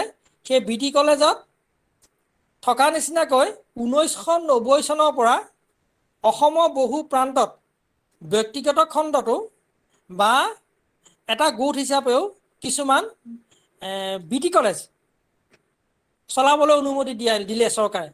ঠিক তেনেকুৱা উদাহৰণ দিছোঁ যে কমলা বেজবৰুৱা শিক্ষণ প্ৰশিক্ষণ মহাবিদ্যালয় বা নেইমছ বুলি এখন আছে যোৰহাটত। কিন্তু বিভিন্ন জিলাত বিভিন্ন ধৰণৰ ব্যক্তিগত শিক্ষানুষ্ঠান হ'ল, তেওঁলোকেও এই বি টি বা বি এডৰ কাৰণে পাঠ্যক্ৰম মুকলি কৰিব পৰা হ'ল। কিন্তু এই গোটেই পাঠ্যক্ৰমৰ মুকলিকৰণৰ লগত কিন্তু বিশ্ববিদ্যালয়খন জড়িত হৈ থাকে। এতিয়া মই প্ৰথমতে ক'ম যে বি এড শিক্ষাটোনো কি। কৈছোঁৱে যদিও আকৌ মই কৈছোঁ, বি এড হ'ল যে যিসকল ব্যক্তি স্নাতক হোৱাৰ পিছত আৰু যিসকল ব্যক্তি শিক্ষকতা কৰি আছে স্নাতক হৈ, তেওঁলোকে শিক্ষকতা মানদণ্ড আৰু গুণগত দিশসমূহ আগুৱাই নিয়াৰ কাৰণে আৰু যোগাত্মক দিশ দিয়াৰ কাৰণে এই বি এডৰ প্ৰশিক্ষণটো ল'বই লাগিব বা লয়ো। আৰু যিসকল পূৰ্ণাংগ পৰ্যায়ত শিক্ষকতা কৰি আছে তেওঁলোকৰ কাৰণে এইটো নীতিগতভাৱে বা আমাৰ পেছাগতভাৱে বা চৰকাৰী নিৰ্দেশ অনুসৰি বি এডৰ পাঠ্যক্ৰমটো সংযোগ হ'ব লাগে। আৰু যিসকল শিক্ষকতা সংযোগ হৈ থকা নাই, তেওঁলোক যেতিয়া সংযোগ হ'বলৈ বিচাৰিব বা আশা কৰিব, তেওঁলোকেও এই বি এড পাঠ্যক্ৰমটো কৰি লোৱাৰ লগে লগে আগলৈ তেওঁলোকে অগ্ৰাধিকাৰ পাব, শৈক্ষিকভাৱে নিজে নিজে তেওঁলোকে অগ্ৰাধিকাৰ পাব, আৰু চৰকাৰীভাৱেও বি এড কৰি থকাসকলক অগ্ৰাধিকাৰ দিব। আৰু লগতে শিক্ষকতা কৰিবৰ কাৰণে আজিকালি নীতিয়ে কৰিলে যে যিসকলৰ বি এড আছে বা যিসকলে বি এডৰ শেষ পৰ্যায়ত পৰীক্ষা দিছে, তেওঁলোকেহে টেট উত্তীৰ্ণ ইলিজিবিলিটি টেষ্টৰ কাৰণে, টেট উত্তীৰ্ণ পৰীক্ষাটোৰ কাৰণে তেওঁলোক যোগ্য হ'ব। তাৰমানে টিচাৰ ইলিজিবিলিটি টেষ্ট দিয়াৰ কাৰণে তেওঁলোক উপযোগী বুলি ধৰা হ'ব। যিসকলৰ বি এড আছে আৰু বি এড শেষ কৰাৰ কাৰণে যিসকল শেষ পৰ্যায়ত আছেগৈ, তাৰমানে ফাইনেল পৰীক্ষাটো পূৰ্ণাংগ পৰীক্ষাটো তেওঁলোকৰ ঠিক শেষ অৱস্থা হৈ আছে, তেওঁলোকেও সেই TET বা টিচাৰ্ছ এবিলিটি টেষ্টটো দিবগৈ পাৰিব। এই বি এডে আমাৰ সকলো ব্যক্তিক, মানে যিসকল ইচ্ছা আছে, ইয়াত কলা বিজ্ঞান বাণিজ্য বুলি একো নাই। কলা ফালৰ পৰাও শিক্ষক হ'বগৈ পাৰিব, বাণিজ্য ফালৰ পৰাও শিক্ষক হ'ব পাৰিব, আৰু বিজ্ঞানৰ ফালৰ পৰাও শিক্ষক হ'ব পাৰিবই। এই বি এড পাঠ্যক্ৰমৰ কাৰণে একেবাৰে শিক্ষা নীতি অনুসৰি বা একেবাৰে নিয়ম অনুসৰি স্নাতক হ'বই লাগিব। সেয়া লাগিলে কলা স্নাতক, বিজ্ঞানৰ স্নাতক, বাণিজ্য স্নাতক বা আমাৰ কৃষি স্নাতকো কৰিব পাৰে আকৌ দেই। তোমালোকে মন কৰিবা, আমি এতিয়া কৃষি বিশ্ববিদ্যালয় যে এগ্ৰি BSc বুলি কওঁ, তেওঁলোকেও ইয়াত পাৰিব। বা শিক্ষক এগ্ৰি BSc লগতে হোম চায়েন্স BSc বুলি আছে, তেওঁলোকেও ইয়াত পাৰে। তাৰ যিকোনো পৰ্যায়ৰ স্নাতক ব্যক্তিয়ে বা কোনোবা যদি আকৌ বিটেকো কৰি আছে, তেওঁ পাৰিব। তোমালোকে শুনি সুখী হ'বা, আমাৰ যিখন বাহনা গাৰ্লছ উচ্চ মাধ্যমিক বিদ্যালয় বুলি আছে, তাত এজন শিক্ষাগুৰু আহে শিৱসাগৰৰ পৰা, তেওঁ বিটেক। আমিতো এবাৰ শুনি খুব ভাল লাগিছিল যে ইঞ্জিনিয়াৰিং পাছ কৰা ব্যক্তিজনেও বি এড পৰীক্ষা দি পেলাই ইয়ালৈ আহিছে। গতিকে এইটো নহয় যে অকল BA BSc BCom হ'লে যে আকৌ বি এড পাঠ্যক্ৰম সংযোগ হ'ব পাৰিব, সেইটো কথা নহয়। সকলো স্নাতকে এই পাঠ্যক্ৰম সংযোগ হ'ব পাৰিব। আগতে বি এড পাঠ্যক্ৰম এবছৰীয়া আছিল, এতিয়া এই বি এড পাঠ্যক্ৰম 2013 চনৰ পিছৰ পৰা দুবছৰীয়া পাঠ্যক্ৰমলৈ পৰিৱৰ্তন হৈ গুচি গ'ল। 2014 চনৰ পিছৰ পৰা নীতিগতভাৱে 16 চনৰ পৰা প্ৰয়োগ হ'ল, এই দুবছৰীয়া গুচি গ'ল, আৰু 6 মাহৰ পৰীক্ষাটো দিয়াৰ ব্যৱস্থাটো হ'ল। বি এডৰ গোটেই দিশখিনি কিন্তু DLEDৰ অকণমান ওচৰে পাজৰে ঘূৰি ফুৰা নিচিনা। তাৰমানে বি এডটোৱে বেচেলৰ এডুকেশ্যন ধৰা এটা বৰ ডাঙৰ ফল, তাৰ ভিতৰত তোমাৰ DLEDটোৱে ভিতৰৰ গোটেই ৰস চসৰ পৰা মই গুটি চুটিখিনি নিয়ন্ত্ৰণ কৰিছে। তাৰমানে DLEDৰ প্ৰায় সৰহসংখ্যক কথা আকৌ বি এডত সোমাই থকা নিচিনাই, প্ৰায় একে কথাখিনিয়ে সুন্দৰৰূপে ইটো সিটোৰ লগত সংযোগ আৰু সংলগ্ন হৈ থাকে। তেতিয়া তোমালোকৰ মনলৈ আহিব পাৰে যে পাৰ্থক্যটোনো কি তেতিয়াহ'লে। ইংৰাজী কওঁতে what is the difference between DLED and B Ed, মনলৈ আহিব তোমালোকৰ।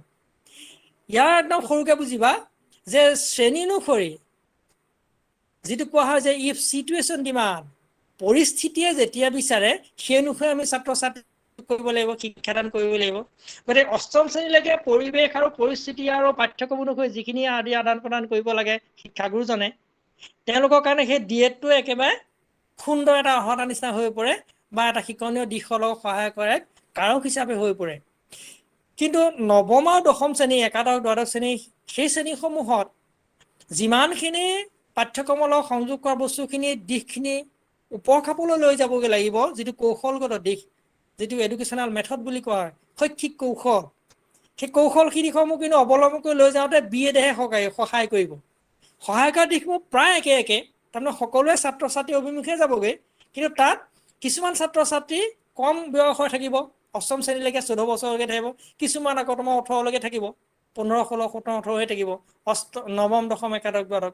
গতিকে বিএডে প্ৰধানকৈ টাৰ্গেট কৰি লয় বা তোমাৰ ভাবি লয় বা আশা কৰি লয়, সংযোগ কৰি লয় যে যিসকল ছাত্ৰ ছাত্ৰী নৱম দশম একাদশ দ্বাদশত আছে, তাত তোমালোকৰ মনলৈ আহিব যে ME বা MVত বা 14 বছৰৰ ভিতৰৰ ছাত্ৰ ছাত্ৰীৰ মাজত যিসকল শিক্ষাগুৰুৱে শিক্ষাদান কৰে, কি তেওঁলোকৰ বিএড নাই নেকি? তেওঁলোকৰ বিএড আছে। তোমালোকে শুনি সুখী হ'বা যে 1991 চনৰ পৰা অসম চৰকাৰে এটা নীতি কৰিছিলে যে সকলো উচ্চ প্ৰাথমিকত কিছুমান শিক্ষক দিব, বিশেষ ধৰণৰ শিক্ষক, তেওঁলোকক কোৱা হৈছিলে ছায়েন্স গ্ৰেজুৱেট টিচাৰ, স্নাতক বিজ্ঞানৰ শিক্ষক। তাত বিজ্ঞানৰ স্নাতকসকলকে এটা সংযোগ কৰা হৈছিল 1991 চনত।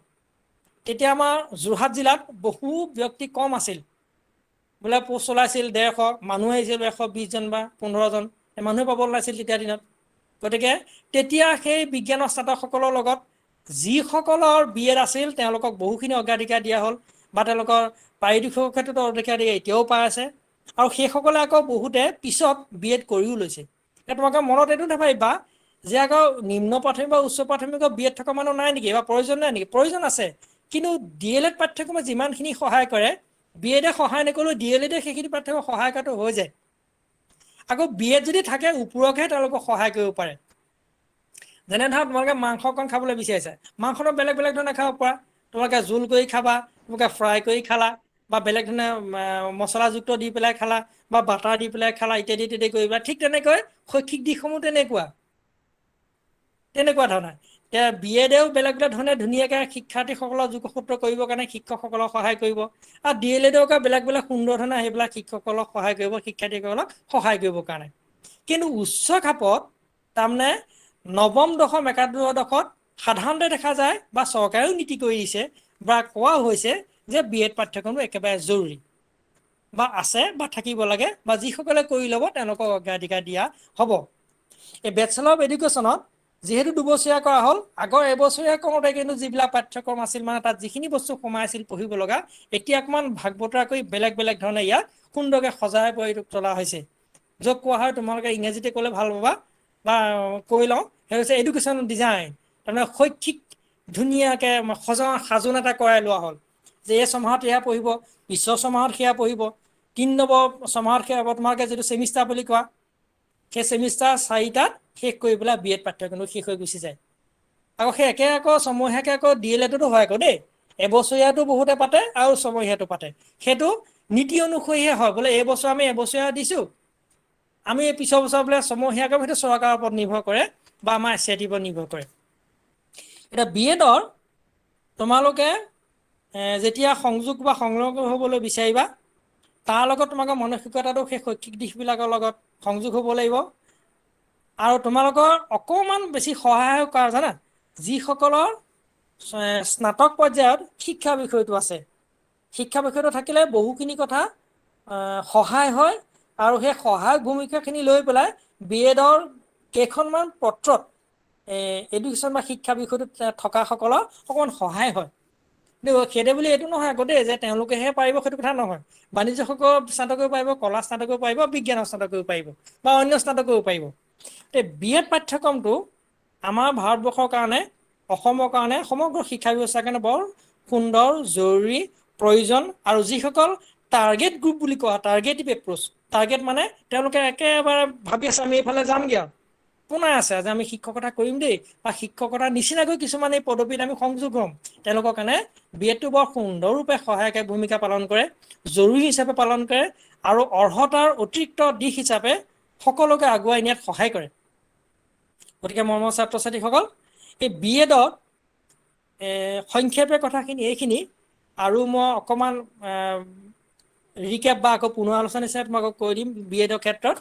সেইটো হ'ল কি যে বিএড প্ৰথমতে BT আছিল, 1985 চনৰ পিছৰ পৰা সেয়া বিএড হ'ল। BT আৰু বিএড দুইটা এবছৰীয়া আছিল, বৰ্তমান কিন্তু বিএড পাঠ্যক্ৰমটো দুবছৰীয়া। এই দুবছৰীয়া পাঠ্যক্ৰমটো সমগ্ৰ ভাৰতবৰ্ষত চলোৱাৰ কাৰণে যত্ন কৰা হৈছে, ব্যৱস্থা কৰা হৈছে, আৰু সেই দুবছৰৰ পাঠ্যক্ৰম যেতিয়া হ'ল তেতিয়া বহুকেইখন প্ৰশ্ন কাকত তোমালোকে মাতৃভাষাত লিখিও পাছ কৰিব পৰা এটা ব্যৱস্থা আহি পৰিল, আৰু বিষয়সমূহ বৰ সুন্দৰৰূপে সজাই দিয়া হ'ল যাতে ছাত্ৰ ছাত্ৰীয়ে কোনো আমনি নাপায়, আৰু অতি সূক্ষ্মভাৱে আৰু খুব বিজ্ঞানসন্মত প্ৰণালীবদ্ধভাৱে যাতে শিক্ষাৰ্থীসকল অগ্ৰসৰ হৈ সেই পাঠ্যক্ৰমটো শেষ কৰিব পাৰে, তাৰ কাৰণে সাজোনটো কৰা হ'ল, তাৰমানে ডিজাইন কৰি দিয়া হ'ল, কাৰিকুলাম ডিজাইন কৰি দিয়া হ'ল। এই গোটেই কথাখিনি আকৌ বিশ্ববিদ্যালয়ত যে তাৰমানে বিএড পাঠ্যক্ৰমটো বিশ্ববিদ্যালয়ে নিয়ন্ত্ৰণ কৰে। যেনে আমাৰ নগাঁৱৰ পৰা ঠিক আগে আগে আমাৰ বোকাখাটলৈকে গোটেই যিমানখিনি মহাবিদ্যালয় আছে সেইখিনি ডিব্ৰুগড় বিশ্ববিদ্যালয়ে নিয়ন্ত্ৰণ কৰে। তাৰ পিছৰ কথাখিনি গুৱাহাটী বিশ্ববিদ্যালয়ে নিয়ন্ত্ৰণ কৰে। আৰু তোমালোক শুনি শিকিবা, আমাৰ বহুকেইখন নতুন নতুন বিশ্ববিদ্যালয় স্থাপন হ'বলৈ গৈ আছে। এখনতো যোৰহাটত বিশ্ববিদ্যালয় আছে, চৰকাৰী স্বীকৃতি, ঠিক চৰকাৰীখন হোৱাৰ পথত হৈ আছে, মহিলা বিশ্ববিদ্যালয়। তাৰোপৰি আমাৰ গোলাঘাটত এখন বিশ্ববিদ্যালয় হ'ব, মাজুলীত এখন বিশ্ববিদ্যালয় হ'ব, নাৰায়ণপুৰত এখন বিশ্ববিদ্যালয় হৈ আছে, তোমালোকে শুনি সুখী হৈছে এইখিনি কথা। হোজাইত এখন বিশ্ববিদ্যালয় হৈ আছে, হয় নহয় বাৰু? আমাৰ বজালীত এখন বিশ্ববিদ্যালয় হৈ আছে, বজালীত দুখন বিশ্ববিদ্যালয় আছে, নলবাৰী বৰপেটা ওচৰত। তেনেকৈ আৰু কেইখনমান বিশ্ববিদ্যালয় হ'বলৈ গৈ আছে, হ'ব, খুব ভাল কথা এইবিলাক। এইখিনি যেতিয়া হ'ব তেতিয়া কিছুমান কলেজ বা মহাবিদ্যালয় আকৌ সেই বিশ্ববিদ্যালয়সমূহৰ লগত সংযোগী হৈ যাবগৈ, সেয়া হয়তো পিছৰ পৰ্যায়ত ক'ব। কিন্তু বৰ্তমান আমাৰ গুৱাহাটী আৰু ডিব্ৰুগড় বিশ্ববিদ্যালয় আমাৰ এইখিনি নিয়ন্ত্ৰণ কৰে। লগতে অসম বিশ্ববিদ্যালয়, আমাৰ যিখন কেন্দ্ৰীয় শাসিত বিশ্ববিদ্যালয়, তেওঁলোকেও আকৌ তেওঁলোকৰ নিজস্বভাৱেও বিএডৰ পাঠ্যক্ৰমটো চলায়, তেজপুৰ বিশ্ববিদ্যালয় চলায়, তাৰোপৰি অসমৰ বাহিৰতো বিশ্ববিদ্যালয়টো চলায়। গতিকে বিএড পাঠ্যক্ৰমটো একেবাৰে পোনপটীয়াভাৱে বিশ্ববিদ্যালয়সমূহে নিয়ন্ত্ৰণ কৰে। কিন্তু DLED পাঠ্যক্ৰমটো বিশ্ববিদ্যালয়ক বহুতে নিয়ন্ত্ৰণ কৰে, কিন্তু অসমত বিশ্ববিদ্যালয় সেই কথা নিয়ন্ত্ৰণ কৰা নাই। মাত্ৰ কৃষ্ণকান্ত সন্দিকৈ মুক্ত বিশ্ববিদ্যালয়েহে আমাৰ DLED পাঠ্যক্ৰম নিয়ন্ত্ৰণ কৰিছিল। বহু শুনাও গৈছে বা আমি সকলোৱে হয়তো আমি বিভিন্ন সূত্ৰৰ পৰা গমো পাইছোঁ, অনাগত ভৱিষ্যতে হয়তো কৃষ্ণকান্ত সন্দিকৈ মুক্ত বিশ্ববিদ্যালয়ে বিএড পাঠ্যক্ৰমটো হয়তো ছাত্ৰ শ্ৰেণীৰ মাজলৈ মুকলি কৰি দিব। গতিকে বিএড পাঠ্যক্ৰমৰ লগত তোমালোক সন্মানীয় মৰমৰ ছাত্ৰ ছাত্ৰীসকল, তাত তোমালোকে অগ্ৰসৰ হ'বলৈ যত্ন কৰিবা। এইটো এটা খুব ধুনীয়া মালাৰ নিচিনা বস্তু বা এটা অৰ্নামেণ্টেল ইউজ। তোমালোকে সুন্দৰকৈ বিএড পাঠ্যক্ৰমটো শেষ কৰাৰ লগে লগে তোমালোকৰ মনটো খুব ভাল লাগিব, আৰু সেইটো অতিৰিক্ত অৰ্হতাৰ নিচিনা হ'ব। আগতে কিন্তু বদনাম আছিল, 1991 চন মানৰ ঠিক আগলৈকে এটা বিশেষ বদনাম আছিল, একো চাকৰিটো নাপালোঁ আৰু মাষ্টৰকে কওঁ, এনেকুৱা কিছুমান উপলিগা কথাও কয়, আগতে কৈছিল। কিন্তু এতিয়া সেইবিলাক পৰিৱৰ্তন হ'ল। কেলৈ পৰিৱৰ্তন হ'ল? কাৰণ ইমান সুন্দৰ ছাত্ৰ ছাত্ৰীসকলে শিক্ষকতালৈ সংযোগ গুচি আহিল। তোমাক মই উদাহৰণ এটাও দি দিছোঁ। আমাৰ 2012 বৰ্ষত আমাৰ যোৰহাট জিলাত এগৰাকী টেট উত্তীৰ্ণ শিক্ষাগুৰু সংযোগ হৈ আহিছিলে। তেওঁ ইমানেই সুন্দৰ যিটো আমাৰ শৈক্ষিক দিশ, তাৰমানে তেওঁ শিক্ষাৰ দিশ ইমান উন্নত, তেওঁ তেতিয়া স্নাতকোত্তৰ হৈ আহিছিল, তেওঁ তেতিয়া নেট কোৱালিফাই হৈ আহিছিল, তেওঁ BEd আৰু MAd কৰি আহিছিল, আৰু তেওঁ ল পাছ কৰি আহিছিল। কিমান ভাল লাগিছিল। তেতিয়া এটা প্ৰশিক্ষণ দিয়া ব্যক্তিসকলে ভয় খাই গৈছিল যে উচ্চ প্ৰাথমিক বা মধ্যমীয়া বিদ্যালয়ৰ কাৰণে ইমান ভাল ছাত্ৰ ছাত্ৰী আহি পৰিছে। তাৰ বহুখিনি ছাত্ৰ ছাত্ৰী আকৌ কি হ'ল, মই মাজতে কথাটো ভাল লগাৰ কাৰণেহে কৈছোঁ, তাৰে বহু শিক্ষক গৈ পেলাই আকৌ বিভিন্ন পৰ্যায়লৈ গুচি গ'ল। কিছুমান মহাবিদ্যালয়লৈ গ'ল, বহুকেইজন শিক্ষাগুৰু আকৌ বিশ্ববিদ্যালয় পালেগৈ, তাৰে কেইজনমান প্ৰশাসনিক সেৱা বিষয়া হ'ল। আৰু তোমালোকে শুনি সুখী হ'বা, বাহনা মহাবিদ্যালয়তে প্ৰশিক্ষণ লৈ যোৱা DLED পাঠ্যক্ৰমৰ এগৰাকী সন্মানীয় শিক্ষাগুৰু বৰ্তমান অসম চৰকাৰৰ প্ৰশাসনিক বিষয়া। তেওঁৰ ঘৰ আছিল তিয়কত, বহু ভাল শিক্ষাৰ্থী আছিল, আৰু বহুকেইজন শিক্ষাৰ্থী আকৌ অন্যান্য বিভাগবিলাকলৈ গুচি গ'ল। গতিকে তোমালোকৰ এইটো গৌৰৱ যে বাহনা মহাবিদ্যালয়ত DLED পাঠ্যক্ৰমৰ সংযোগ হোৱা এগৰাকী শিক্ষয়িত্ৰী আমাৰ অসম চৰকাৰৰ প্ৰশাসনিক বিষয়া হ'ল, ACS অফিচাৰ হ'ল।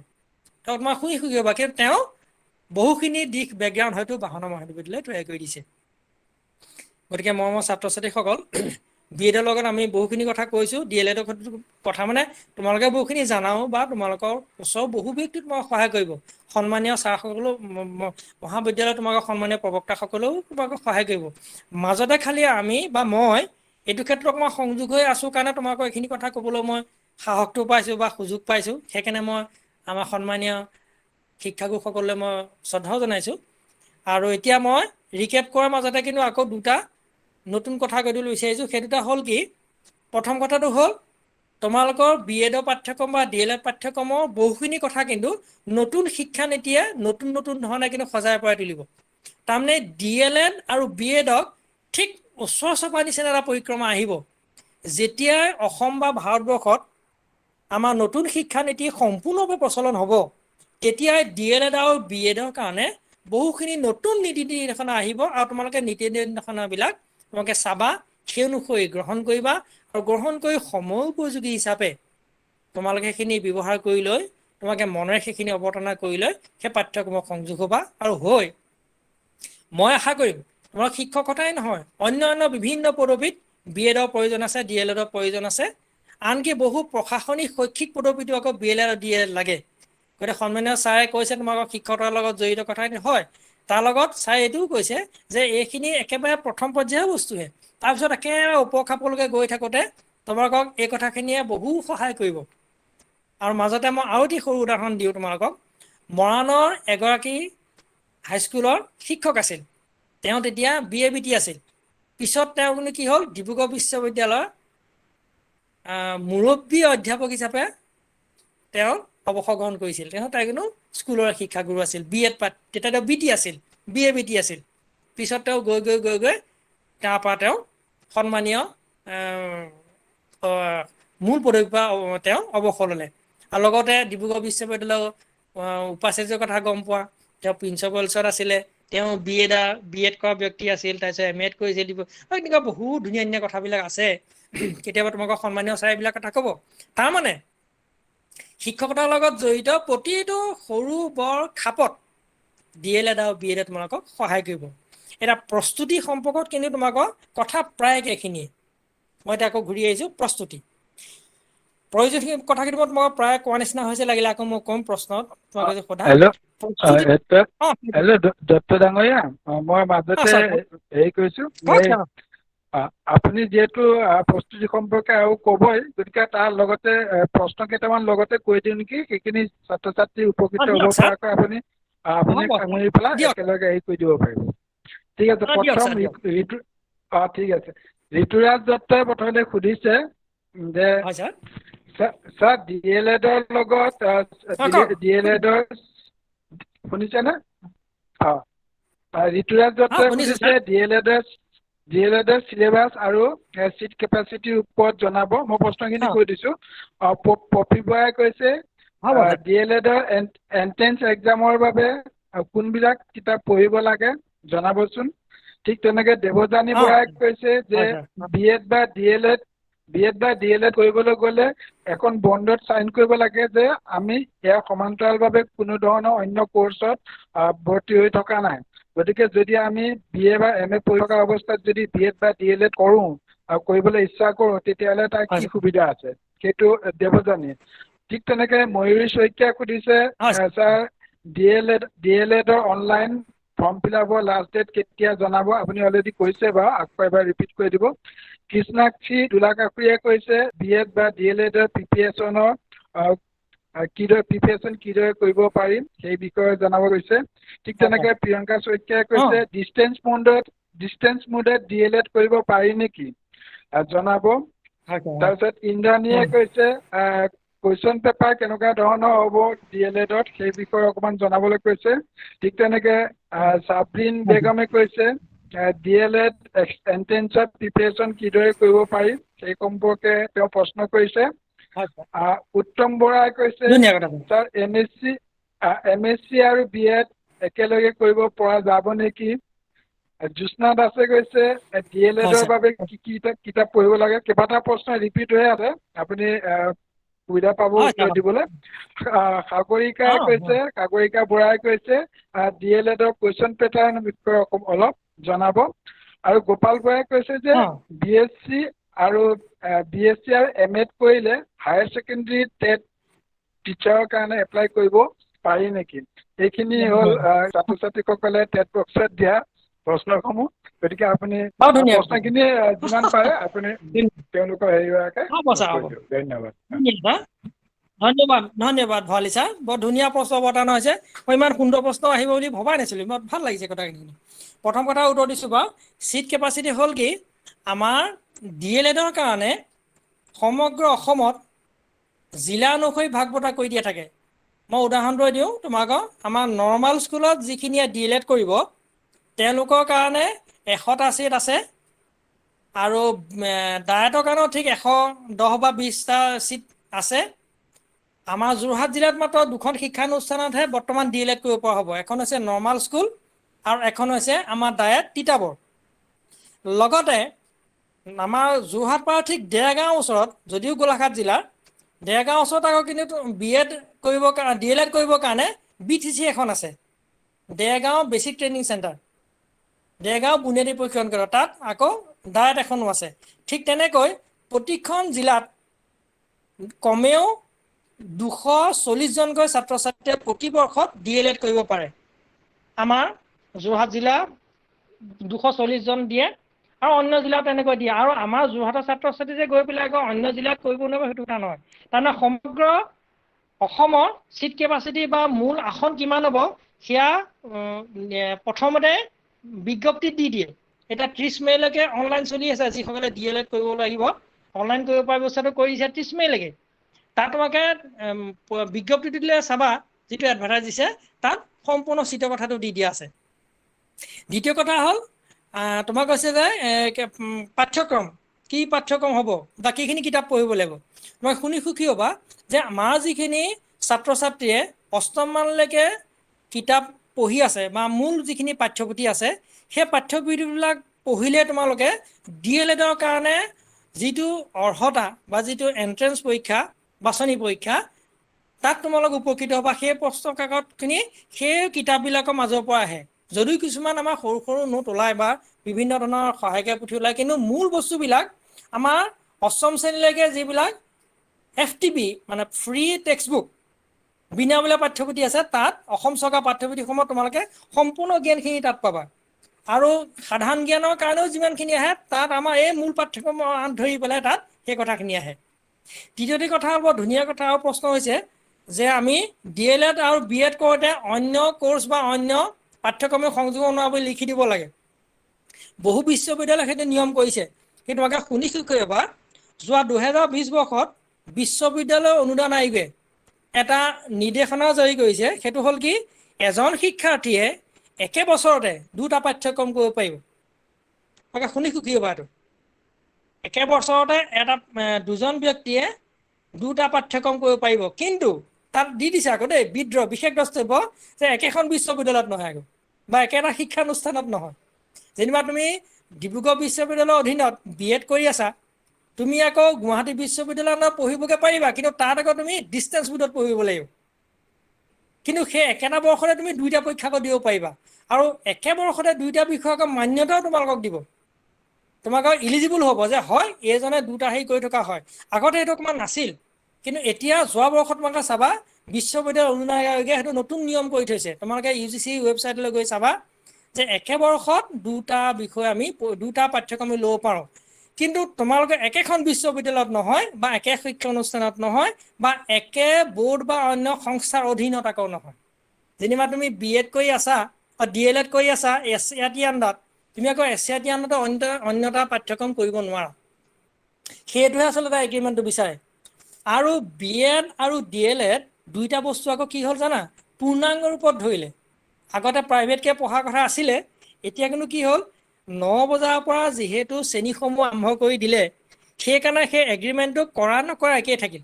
তাৰমানে এগ্ৰিমেণ্ট কৰা নিচিনাই হ'ল। যেতিয়া তুমি 9টা বজাৰ পৰা শ্ৰেণীসমূহ আৰম্ভ হ'ব BED কলেজত বা DEDত, তুমিতো অন্য তাত পঢ়িবলৈ যোৱাটো সম্ভৱেই নহয় ডিষ্টেঞ্চ মোডৰ বাহিৰে।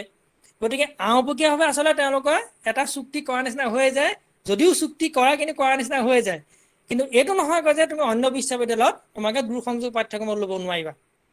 তৃতীয়টো প্ৰশ্ন হ'ল যিকোনো অংশকালীন প্ৰশিক্ষণ কেতিয়াও ডিষ্টেঞ্চ মোডত নহয়। এতিয়া BEd কেতিয়াও ডিষ্টেঞ্চ মোড নহয়, DLEd কেতিয়াও ডিষ্টেঞ্চ মোড নহয়। কিন্তু তোমালোকৰ মনত আহিব দিলে ইগনুখন কি, হয় নাই? ভাৰতবৰ্ষৰ একমাত্ৰ এটাই অনুষ্ঠান আছে কেন্দ্ৰীয় চৰকাৰৰ অধীনৰ, সেইটো হ'ল কি যে ইন্দিৰা গান্ধী ৰাষ্ট্ৰীয় মুক্ত বিশ্ববিদ্যালয়। ইগনুৰ পাঠ্যক্ৰমত যিমানখিনি আছে পঢ়িব লগা বিষয় বা অন্যান্য তাত পাঠ্যক্ৰম, সেইবিলাক তোমালোকে অনলাইনত পঢ়া বা তাৰপৰা অফলাইনত গৈ পেলাই কেম্পাছত গৈ পেলাই পঢ়া বা অন্য কেন্দ্ৰবিলাকত গৈ পঢ়া, তাত BEd কৰা বা DLEd কৰা তাৰ কিন্তু ডিষ্টেঞ্চ মোডটো সদায় ভাৰতবৰ্ষৰ সকলো ঠাইতে একে। বহুতে ভুল কৰে আৰু বহুতে নিন্দা কৰা নিচিনা কৰে, আৰু বোলে ইগনুত পঢ়ি আহিলে ডিষ্টেঞ্চত আমাৰ একো কাম নাই, সেইটো কথা কিন্তু নহয়। তুমি শুনি সকিবা ইগনুৰ পাঠ্যক্ৰমৰ বস্তুখিনি অন্য বিশ্ববিদ্যালয়তকৈ বহুত কঠিন। যিকোনো পাঠ্যক্ৰম কঠিন আৰু তাত সাংঘাতিক ধৰণৰ জ্ঞান হয়। গতিকে তোমালোকে মন কৰিবা ডিষ্টেঞ্চ মোডত আমাৰ ইয়াত প্ৰচলন আছিলে কৃষ্ণকান্ত শইকীয়া মুক্ত বিশ্ববিদ্যালয় যেতিয়া DLEd পাঠ্যক্ৰম চলাই আছিল শিক্ষকসকলৰ কাৰণে, সাময়িকভাৱে SCERT আৰু কৃষ্ণকান্ত সন্দিকৈ মুক্ত বিশ্ববিদ্যালয় অন্য শিক্ষাৰ্থীৰ কাৰণেও সেইটো মুকলি কৰি দিছিল। সেইটো আছিল 2019 বৰ্ষলৈকে, কাৰণ তেতিয়ালৈকে বহু ছাত্ৰ ছাত্ৰীয়ে বা বহু শিক্ষকে প্ৰশিক্ষণ পোৱা নাছিল। গতিকে তোমালোকে একেলগে দুটা বিষয় পঢ়িব পাৰিবা, কিন্তু একে অনুষ্ঠানত নহয়, একে বোৰ্ড বা সংস্থাৰ অধীনত কিন্তু নহয়। আৰু যে সুন্দৰ প্ৰশ্ন কৰিছিলে যে BSc কৰাৰ পিছত BA কৰাৰ পিছত MAd কৰিলে আমি বিষয় শিক্ষক হ'ব পাৰোঁ নাই। বৰ সুন্দৰ প্ৰশ্ন। তোমালোকে শুনি সুখী হ'বা যে MAd মাষ্টাৰ অফ এডুকেশ্যন একেলগে যদি কওঁ, MA এডুকেশ্যন তোমালোকক সন্মানীয় ভৰালী ছাৰে ক'ব, তথাপি মই কৈছোঁ বাৰু। MAd পাঠ্যক্ৰমটো ঠিক 2014-15 বৰ্ষৰ আগলৈকে এবছৰীয়া পাঠ্যক্ৰম আছিল, য'ত আমি এবছৰীয়াত আছিলোঁ। আমিও অকণমান অংশগ্ৰহণ কৰিছিলোঁ, তেতিয়া এবছৰীয়াত আছিলোঁ। তেতিয়া কি হৈছিলে, এবছৰত থাকোঁতে তাৰ কথাখিনি সাধাৰণতে শিক্ষক প্ৰশিক্ষণৰ লগত বা পদ্ধতিগত দিশবিলাকৰ লগত যোগ হৈ থকাৰ কাৰণে বিষয় শিক্ষকৰ কাৰণে সেইটো পূৰ্ণাংগ ৰূপত ধৰা হোৱা নাছিল, মাত্ৰ সংযোগ কৰি দিছিল যে কোনোবা বিষয়ত তেওঁ স্নাতকোত্তৰ MAd আছে, গতিকে তেওঁ MAd will have preferred বুলি এটা শব্দ আহিছিল, তেওঁ অতিৰিক্ত নম্বৰ দিয়া যাব। যেতিয়া দুবছৰীয়া কৰা হ'ল, তেতিয়া MAdটো MAd এডুকেশ্যনৰ সি সমপৰ্যায়লৈ গুচি গ'ল। ভাৰতবৰ্ষৰ সকলো শিক্ষানুষ্ঠানত মাত্ৰ 4খন শিক্ষানুষ্ঠান বা 5খন বিশ্ববিদ্যালয় বাদ দি প্ৰায়বোৰ বিশ্ববিদ্যালয়তে দুবছৰীয়া পাঠ্যক্ৰম কৰি দিয়া হ'ল MAdটো, আৰু তেতিয়াই বিষয় শিক্ষকৰ কাৰণে এইটো সহায়ক ভূমিকা নিচিনাকৈ হোৱা হ'ল। তাৰমানে দুবছৰীয়া কোৱাৰ লগে লগে বিষয় শিক্ষক হোৱাৰ কাৰণে সহায়ক হ'ল বুলিয়ে মই তোমালোকক ক'ব পাৰিম। তথাপিও কিন্তু সদায় মন কৰিবা, শিক্ষানীতিয়ে কিন্তু নতুন নতুন কথা সদায় আনি আছে। মই তোমাক আকৌ ক'লো, অহা নতুন শিক্ষানীতিয়ে প্ৰতিটো কথাত কিন্তু নতুনত্ব আহিব। যদি মই তোমালোকক খাটাং কথাখিনি কৈ আছোঁ, কাইলৈ বা পৰহিলে যেতিয়া শিক্ষানীতি সম্পূৰ্ণ প্ৰযোজ্য হ'ব, কিন্তু বহু কথা পৰিৱৰ্তন হ'ব। তেতিয়া মই কোৱা কথাখিনি দুটা ভুলো হৈ যাব পাৰে, মনত ৰাখিবা দেই, একদম গুৰুত্বপূৰ্ণ কথা এইটো। তাৰমানে আমাৰ অসম বা ভাৰতবৰ্ষৰ শিক্ষানীতিটো সম্পূৰ্ণভাৱে পচন্দ হ'ব পৰা নাই। কেলে যে গাঁথনিগত দিশসমূহ উত্তৰণ হোৱা নাই, শিক্ষকসকলৰ উপযোগীকৈ আহিব পৰা নাই, বহু তাত শিক্ষক কম হৈ আছে, বহু শিক্ষানুষ্ঠানৰ বিভিন্ন দিশবিলাক ভালকৈ অৱতাৰণা হোৱা নাই, আৰু মূলভাৱে শিক্ষানীতিৰ কাৰণে যিমানখিনি প্ৰশিক্ষণৰ প্ৰয়োজন সেইখিনি আমাৰ বহু শিক্ষকক দিব পৰা হোৱা নাই। সেইকাৰণে শিক্ষানীতিটো একেবাৰে প্ৰবল ৰূপত 100% ইয়াৰ প্ৰচলন হোৱাত অসুবিধা আহি পৰিছে। আশা কৰা হৈছে 2021 বৰ্ষৰ শেষৰ পৰা বা 22ৰ প্ৰথমৰ পৰাই সম্পূৰ্ণ ওপৰত ব্যৱহাৰ হ'ব। কিন্তু এতিয়া ব্যৱহাৰ কিন্তু হৈ আছে গোটেই বহু ক্ষেত্ৰত, এইটো নহয় যে শিক্ষানীতি ব্যৱহাৰ হোৱা নাই, বহু ক্ষেত্ৰত ব্যৱহাৰ হৈ আছে। কেতিয়া আজৰি পালে তোমাক মই অনলাইনত কেতিয়াবা ক'ম। মূল কথাত প্ৰশ্ন উত্তৰ মই এইটো দি গৈছোঁ। তাৰপিছত হ'লে কিতাপৰ কথা। BEdৰ তোমালোকে বাছনিৰ কাৰণে তোমালোকৰ স্নাতক পৰ্যায়ৰ শিক্ষাৰ লগত জড়িত কিতাপখিনিয়ে সহায় কৰিব। লগত অন্য পাঠ্যক্ৰমৰ আমাৰ 10ম শ্ৰেণীলৈকে যিখিনি পাঠ্যপুথি আছে, সেইবিলাকৰ পৰা তোমালোকে প্ৰশ্নখিনি চালেও সেই বাছনিৰ কাৰণে সদায় প্ৰশ্নসমূহ তাৰ পৰাই আহে, আমি যিমান দেখি আছোঁ। তাৰপৰা আহিছে আৰু আহিব। মাত্ৰ সাধাৰণ জ্ঞানত নতুন নতুন 2-এটা কথা আহে। তোমালোকে সদায় সাধাৰণ জ্ঞানৰ কাৰণে আজিকালি যোগাযোগ মাধ্যমটো ইমান উন্নত হ'ল, তোমালোকে তাৰপৰা তাত সংযোগ হ'ব পাৰিবা।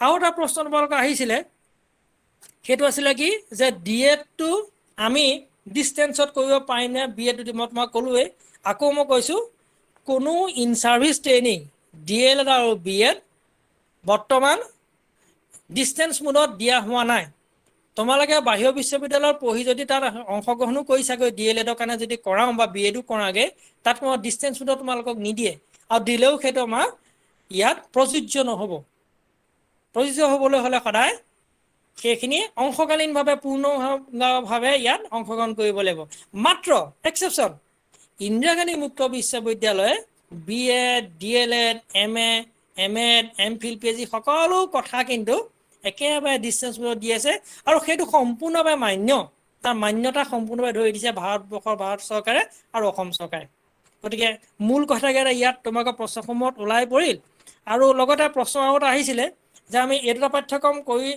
থাকোঁতে আমি অন্য কথাবিলাক যোগসূত্ৰ হ'ব পাৰিম নে তোমালোকে শুনিছোঁ কিয় বা যেতিয়া তোমালোকে DLED বা BED কৰা তাৰ লগত অন্য বিষয়সমূহ যেতিয়া পাঠ্যক্ৰম হিচাপে ভুমুকি মাৰে জ্ঞানসমূহ সুন্দৰৰূপে আহে আৰু তোমালোকে শুনিছোঁ কিয় বহু প্ৰতিযোগিতামূলক পৰীক্ষাত BED-ৰ বহু কথা আহি পৰে গতিকে এটা মই উদাহৰণ দি সামৰিছোঁ আমাৰ বেংকত অনন্তজ্যোতি বৰা বুলি এজন ল'ৰা আছিল DLED পঢ়া তুমি আচৰিত পাবা তেওঁ বেংকৰ বহু পৰীক্ষা উত্তীৰ্ণ হ'ল এই DLED আৰু BED পৰীক্ষা উত্তীৰ্ণ হোৱাৰ কাৰণে গতিকে সেইটো তোমালোকক মই মাজতে উদাহৰণ দি দিলোঁ ধন্যবাদ ছাৰ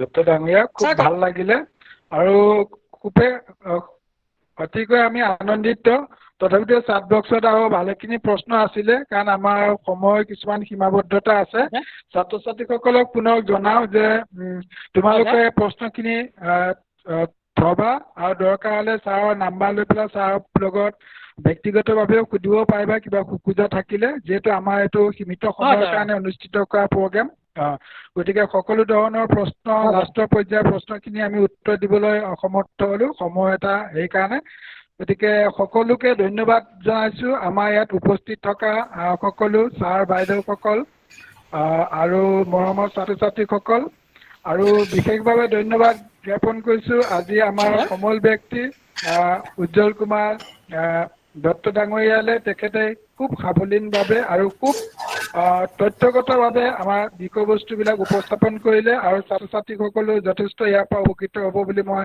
আশা কৰিছোঁ আৰু ছাত্ৰ ছাত্ৰীসকলে যিখিনি প্ৰশ্ন কৰিছিলে মই ভাবোঁ তেওঁলোকে সেই প্ৰশ্নখিনি যথাযথ উত্তৰ পালে আৰু সকলোৱে আকৌ শুভেচ্ছা জনালোঁ তোমালোক আগবাঢ়ি যোৱা ছাৰে এতিয়া ইতিমধ্যে তোমালোকৰ আগত ক'লে যে তোমালোকে সেইখিনি কোৰ্চ কৰি লোৱা সেইখিনিয়ে তোমালোকে এটা এছেট বা সম্পত্তি বুলি ধৰি লোৱা কাইলৈ লাগে তোমালোকে বেলেগ এটা বৃত্তিয়ে গ্ৰহণ নকৰা কিয় তোমালোকৰ যিখিনি অভিজ্ঞতা জ্ঞান তোমালোকৰ লগত সদায় সঞ্চিত হৈ থাকিব গতিকে মই সকলোকে পুনৰ ধন্যবাদ জ্ঞাপন কৰি পেলাই আজি এই অনুষ্ঠানটো এতিয়া সামৰণি পৰ্যায়লৈ যাব বিচাৰিছোঁ আৰু আমাৰ এডমিন হিচাপে আছে ডক্টৰ অনুপম চন্দ্ৰ আৰু আমাৰ প্ৰাক্তন ছাত্ৰী শান্তনা শইকীয়া শান্তনা বৰুৱা মই তেওঁলোককো অশেষ ধন্যবাদ জ্ঞাপন কৰিছোঁ আৰু আজি এই অনুষ্ঠানটো সমাপ্ত বুলি কয় নিশ্চয় মই মাজতে 2 মিনিটমান সময় ল'ব বিচাৰিছোঁ মই প্ৰথমে ধন্যবাদ জ্ঞাপন কৰিছোঁ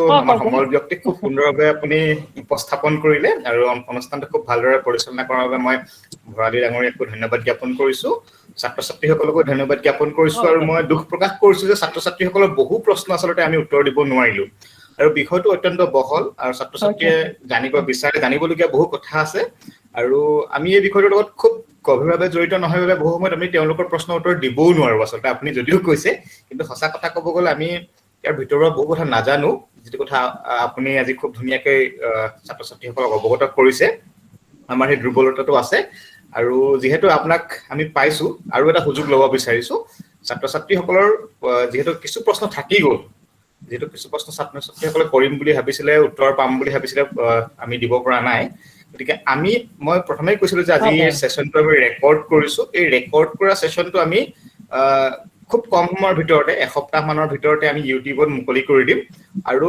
মুকলি কৰাৰ পিছত ছাত্ৰ ছাত্ৰীসকলক মই লিংকটো দি দিম আৰু ছাত্ৰ ছাত্ৰীসকলে যদি কিবা প্ৰশ্ন থাকি যায় তেতিয়া সেই ইউটিউবতে কমেণ্ট বক্সত কমেণ্ট কৰিব পাৰিব আৰু সেই আমি কমেণ্টসমূহ কুৱেশ্যনসমূহ সংগ্ৰহিত কৰি পেলাই আমি আকৌ দত্ত ছাৰৰ ওচৰলৈ যাম আৰু আমাক ডক্টৰ ছাৰে সেই প্ৰশ্নসমূহৰ উত্তৰ দিব বুলি মই আশা কৰিছো। গতিকে মই এইখিনি কথা কৈ আজিৰ অনুষ্ঠানটো সামৰিব বিচাৰিছো। মই সকলোকে ধন্যবাদ জ্ঞাপন কৰিছো, অধ্যক্ষ মহোদয়ক এই অনুষ্ঠানটো কৰাত আমাক উৎসাহ জনোৱাৰ বাবে, আমাৰ আলোচনা দলটোক যি প্ৰতিটো মুহূৰ্ততে আমাক উৎসাহ জনাই আহিছে। মই সমল ব্যক্তিক ধন্যবাদ জ্ঞাপন কৰিছো, পৰিচালকজনক ধন্যবাদ জ্ঞাপন কৰিছো, ভৰালী ডাঙৰীয়া, আৰু মহাবিদ্যালয়ৰ যিসকল শিক্ষক আজি অনুষ্ঠানত উপস্থিত থাকি পেলাই আমাক উৎসাহ জনালে তেওঁলোককো ধন্যবাদ জ্ঞাপন কৰি পুনৰ লগ পোৱাৰ প্ৰতিশ্ৰুতিৰে আমাৰ আলোচনাৰ দ্বিতীয় বৰ্ষৰ দ্বিতীয়টো খণ্ড ইয়াতে সামৰণি পেলাইছো। ধন্যবাদ। ধন্যবাদ। ধন্যবাদ পংকজ, সকলোকে ধন্যবাদ। হ'ব ছাৰ।